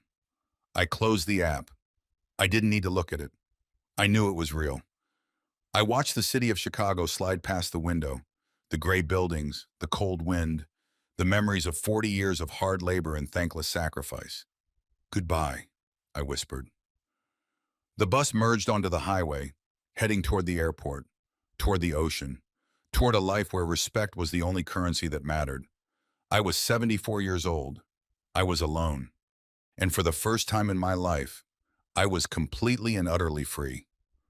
I sat in the window seat of the shuttle bus, but the engine didn't rev. The driver hesitated, his foot hovering over the brake, because a frantic pounding had started on the glass door. It was a desperate, rhythmic thudding that sounded like a bird flying into a window pane over and over again, unable to understand the nature of the barrier. I looked down. It was Jamal. He had pulled himself away from his unconscious mother. He had stepped over his hysterical wife. He was running alongside the bus, his hands slapping the metal, his face pressed against the glass. His tuxedo shirt was torn. He had lost one of his hotel slippers, so he was hopping on one foot and one sock on the cold, dirty pavement of the airport terminal. "Open the door," he screamed. "Dad, please, open the door." The driver looked back at me in the rearview mirror. His eyes asked a silent question. Do we go or do we wait? I could have nodded. I could have told him to drive. It would have been the easy way out. But I am a man who finishes the job. You don't leave a live wire exposed. Even if you are walking away from the building, you cap it off. You make it safe. "Open it," I said to the driver. "Just for a minute." The air brakes hissed. The door folded open with a mechanical groan. Jamal didn't rush in. He collapsed onto the first step. He didn't have the strength to stand anymore. He crawled up the stairs on his hands and knees, dragging himself toward me like a pilgrim reaching a shrine. He smelled of sweat, stale champagne, and fear. He grabbed my hand. His palms were clammy. "Dad!" He wept, his head bowing until his forehead touched my knee. "I am sorry. I am so sorry. I was wrong. I was stupid." I looked down at the top of his head. I saw the thinning hair that he tried to hide with expensive cuts. I saw the trembling of his shoulders. "I know you are sorry. Jamal," I said quietly. "I know you are hurting." He looked up, hope flooding his eyes. It was a desperate, hungry hope. He thought he had found the crack in the armor. He thought he had found the father who used to sign his permission slips and pay his parking tickets. "You forgive me?" he asked, his voice cracking. "You won't leave us? You heard what Tiffany said? We are homeless. Dad, we have nothing. You have $8 million. You can save us. I can help you manage it." I learned a lot from Preston. I know it was a scam, but the principles I can learn, I can be your asset manager. I pulled my hand away from his grip. He was still trying to sell me something. Even at rock bottom, he was still trying to negotiate a position. He didn't want a father. He wanted an investor. I reached into the inside pocket of my coat. I kept a small supply of envelopes there. I am a man who likes to be prepared. Jamal saw the movement. His eyes widened. He tracked my hand as it moved from my pocket to the air. He saw the white paper envelope. I saw the calculation happen in real time behind his teary eyes. He thought it was a check. He thought it was cash. He thought it was a lifeline. "Here," I said, holding the envelope out to him. "Thank you, Dad." Jamal breathed. He snatched the envelope with a speed that was almost predatory. He fumbled with the flap, tearing the paper in his haste. "Thank you. I knew you wouldn't abandon me. I knew you loved me." He pulled out the contents. His smile froze. Then it crumbled. Then it died. It wasn't a check. It wasn't a stack of bills. It was a single printed page and a small rectangular ticket. Jamal stared at them. He flipped the paper over, looking for the money. He shook the envelope, hoping something else would fall out. Nothing did. "What is this?" he whispered. I leaned forward, resting my elbows on my knees, bringing my face close to his. "Look at it. Jamal. Read it." He held up the ticket. His hands were shaking so bad he could barely focus. "Greyhound." He read, "One way to Detroit." "Yes." I said, "The bus leaves in 2 hours from Terminal C." "Detroit?" he asked, his voice rising in panic. "Why Detroit? I don't know anyone in Detroit." "Exactly." I said. I pointed to the paper in his other hand. "And that," I continued, "is a list I compiled last night. It is a list of temp agencies in the Detroit metro area that specialize in unskilled labor. Warehouses, construction cleanup, assembly lines. They don't ask for a resume. They don't care who your father is. They don't care about your credit score. They only care if you show up on time and work until the whistle blows." Jamal looked at the paper as if it were infected. You want me to be a laborer?" He gasped. "But I am an executive. I am a vice president. You were a vice president of a hallucination. Jamal, I said sharply, in the real world, you are a 35-year-old man with no assets, no skills, and a criminal record pending for fraud. You are not an executive. You are a liability. I sat back in my seat. You said you wanted to be rich. Jamal, you stood on that stage and mocked me. You said I was mediocre because I worked with my hands. You said I was the past. I pointed to the ticket. Well, this is your future. If you are truly the genius you claim to be, if you truly have the drive to be a billionaire, then Detroit shouldn't scare you. Go there, get a job, rent a room, save your money, build something real. But I can't. He wailed. I can't work in a factory. I have soft hands. Then calluses will teach you what respect feels like. I said. He tried to hand the envelope back to me. He tried to push it into my chest. No, I don't want this. I want the money. You have $8 million. Give me $1 million. Just $1 million. It is nothing to you. I caught his wrist. My grip was iron. It was the grip of a man who had bent conduit pipe for 4 decades. Jamal winced. It is everything to me. Jamal, because I earned it. And giving it to you wouldn't save you. It would kill you. If I gave you $1 million today, Preston or someone just like him would have it by tomorrow. You are a parasite.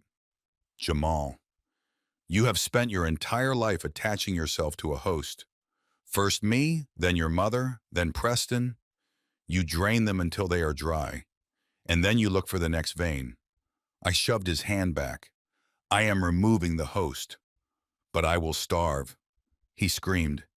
Tiffany will leave me. If she leaves you because you were poor, then she never loved you. I said, and if you starve, it is because you refuse to eat the food you earned. I looked at the driver. Go. I said, bow. The driver hit the button. The air brakes released with a loud hiss. Jamal realized it was over. He scrambled backward down the steps, terrified that the door would close on him. He landed on the pavement, clutching the envelope and the ticket to his chest because it was the only thing he had left. Dad. He screamed one last time as the doors folded shut. Don't do this. I didn't look away. I watched him through the glass. I watched him standing there, one shoe on, one shoe off, holding a ticket to a hard life. I spoke to him through the window, even though he couldn't hear me. I am not doing this to you. Son, I am doing this for you. The bus lurched forward. The engine roared. Jamal started to run alongside us for a few yards, but he was weak and we were fast. He fell behind. I watched him shrink in the distance. I saw him stop running. I saw him look at the ticket in his hand. He was alone. For the first time in his life, he was completely, terrifyingly alone. And that was the only place where a man could actually be born. I turned forward. The highway stretched out in front of us, a gray ribbon leading to the sky. I picked up my phone. I deleted his number. Then I deleted Camilla's. Then Tiffany's. I felt a vibration in my pocket. It was an email from my architect in Lisbon. He had sent the sketches for the new villa I'm planning to build. It had a large garden, a library, and a guest house for friends who were real. I opened the file. The colors were bright. The lines were clean. It looked like peace. I am Bernard King. I am 74 years old. I lost a family that never existed, but I found a dignity that will never expire. And as the bus accelerated toward the departure terminal, I realized that the best investment I ever made wasn't the patent, and it wasn't the savings. It was the bus ticket I just gave my son. If he uses it, he might survive. If he throws it away, he will vanish. But either way, the circuit is closed. The job is done. I close my eyes and let the motion of the bus rock me into a quiet, satisfied rest. Next stop, Portugal. Next stop, my life. The flight back to Lisbon was the longest of my life. Not because of the distance, but because of the sheer weight of what I was leaving behind. I slept for most of it, the kind of exhaustion that goes down to the bone. But when the wheels touched the tarmac in Portugal, when I stepped out of the airport and felt that specific, warm Atlantic breeze on my face, I felt the last shackles fall away. I took a taxi to my apartment in the Alfama district. The driver was an old man who didn't speak much English, but he smiled when he helped me with my bag. I tipped him 20 euros, not because I was showing off, but because I respected the work. He thanked me with a genuine warmth that my own family hadn't shown me in decades. I walked up the stone steps to my door. I put the key in the lock. It turned smoothly. No codes to remember, no biometrics, no banks threatening to foreclose. Just a simple mechanical lock protecting a space that was entirely mine. Inside, the air smelled of lemon polish and the sea. My books were exactly where I left them. My chair was waiting by the window. I put my suitcase down in the hallway and didn't even unpack. I walked straight to the terrace doors and threw them open. The sun was beginning to set over the Tagus River. The water was a sheet of hammered gold reflecting the orange roofs of the city. I could hear the distant sound of a fado singer practicing in a cafe down the street. A mournful, beautiful sound that spoke of destiny and the sea. I went to the kitchen and opened a bottle of wine. It wasn't a $2,000 bottle of Chateau Margaux with a fake label. It was a 20-euro bottle of local red from the Alentejo region. I poured a glass and walked back out to the balcony. I took a sip. It tasted like earth and sun and truth. It was rich, complex, and unpretentious. I sat there for a long time watching the light fade. For years, I had been terrified of this moment. I had been terrified of being an old man sitting alone on a balcony. Camilla had always told me that without her, I would be a lonely, pathetic hermit. Jamal had told me that without grandchildren, my life would have no legacy. They were wrong. Loneliness is not sitting alone on a terrace in Lisbon with $8 million in the bank and a clear conscience. Loneliness is sitting at a dinner table with three people who are calculating how much you are worth when you die. Loneliness is sleeping next to a woman who is dreaming of a man with a faster car. Loneliness is raising a son who looks at you and sees an obstacle instead of a father. I wasn't lonely. I was solitary, and there is a world of difference. My phone pinged on the table. It wasn't a call from them. I had changed my number the moment I landed. It was an email from the private investigator, Frank. He was wrapping up the file. He thought I might want to know the final disposition of the assets, as he called them. I opened the email. I read it with the detached interest of an engineer reading a post-mortem report on a collapsed bridge. Camilla, my ex-wife, was currently residing in a studio apartment in a government-subsidized housing complex on the south side of Chicago. The police had seized everything that wasn't protected by basic bankruptcy laws. Her jewelry was gone. Her furs were sold at auction. The money she had wired to Preston was untraceable, lost in the labyrinth of offshore accounts that the authorities were still trying to unravel. Frank wrote that she had applied for a job as a greeter at a department store, the same store where she used to spend thousands of dollars a month. The irony was geometric in its perfection. She was now opening doors for the kind of women she used to try to impress. I wondered if she thought about me when she stood there for 8 hours a day in sensible shoes. I wondered if she remembered the man who used to rub her feet after a long day. Probably not. She was likely too busy blaming the world for her misfortune, still convinced she was a queen in exile. Preston, or rather, Pete Stalinsky. The report said he was being held without bail. The federal prosecutor was throwing the book at him. Wire fraud, identity theft, grand larceny, and because he had crossed state lines, the charges were federal. He was looking at 20 years minimum. Frank included a mugshot. Pete wasn't smiling anymore. He looked small, without the expensive suit, without the rented Bentley, without the lighting and the stage. He was just an aging grifter with fear in his eyes. He had spent his life selling illusions, and now he was going to spend the rest of it staring at concrete walls that were very, very real. And then there was Jamal. The report on Jamal was shorter. Tiffany had filed for divorce 3 days after the wedding disaster. She cited irreconcilable differences, which is lawyer speak for he ran out of money. She had moved back in with her parents in Wisconsin and was already posting pictures on social media with a new boyfriend. A car salesman this time. She moved fast. Parasites always do. Jamal didn't fight the divorce. He didn't have the money for a lawyer. Frank tracked him to a boarding house in Detroit. He had used the bus ticket. He was working the night shift at a logistics warehouse loading trucks. It was hard, back-breaking work. The kind of work he used to sneer at. The kind of work I did for 40 years to buy him his first car. Frank said Jamal was living in a small room with a shared bathroom. He had no car. He took the bus to work. I put the phone down. I sipped my wine. I felt a twinge of sadness for the boy who used to sit on my shoulders and reach for the moon. But I pushed it away. That boy was gone. The man in Detroit was a stranger. But maybe, just maybe, the warehouse would teach him what I couldn't. Maybe the weight of the boxes and the ache in his muscles would finally teach him the value of $1. Maybe, in the silence of that small room, he would finally find his own character. Or maybe he wouldn't. Maybe he would break. But that was his circuit to fix. I had installed the safety mechanisms. I had provided the tools. The maintenance was up to him. I looked out at the river again. The lights of the 25th of April bridge were twinkling in the distance. It looked like a string of pearls, far more beautiful than the fake diamonds Camilla had worn. I thought about the new villa I was going to build. I thought about the German engineers I was going to meet next week to discuss the European rollout of my patent. I thought about the cooking class I had signed up for.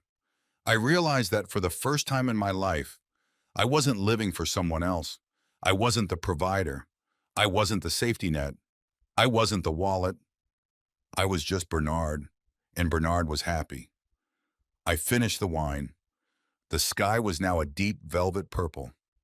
I stood up and walked to the railing. I took a deep breath of the cool night air. I am not a vengeful man. I don't wish them harm. I just wish them the life they earned, and I wish myself the peace I paid for. The books are balanced, the lights are on, and the view from here is spectacular. We often spend our lives building castles for people who would happily sell the bricks the moment we turn our backs. I learned that loyalty isn't about blood, it's about character. My ex-wife and son chased the illusion of fast wealth and lost the only real treasure they had, a man who would have died for them. In the end, dignity is the most expensive currency. You can't buy it. You can't fake it. And once you lose it chasing fool's gold, you can never buy it back. Invest in yourself. It's the only asset that never depreciates. Thank you for listening to my story. If you have ever had to cut ties with toxic family members to save your own sanity, hit that like button. It helps more than you know. And if you want to hear more stories about justice being served cold, make sure you subscribe and turn on notifications. I have a lot more to tell you. Let me know in the comments. Would you have given Jamal the money? Or did I do the right thing? I read every single comment. See you in the next video. See you in the next video. See you in the next video. See you in the next video. See you in the next video. See you in the next video. See you in the next video. See you in the next video. See you in the next video. See you in the next video. See you in the next video. See you in the next video. See you in the next video.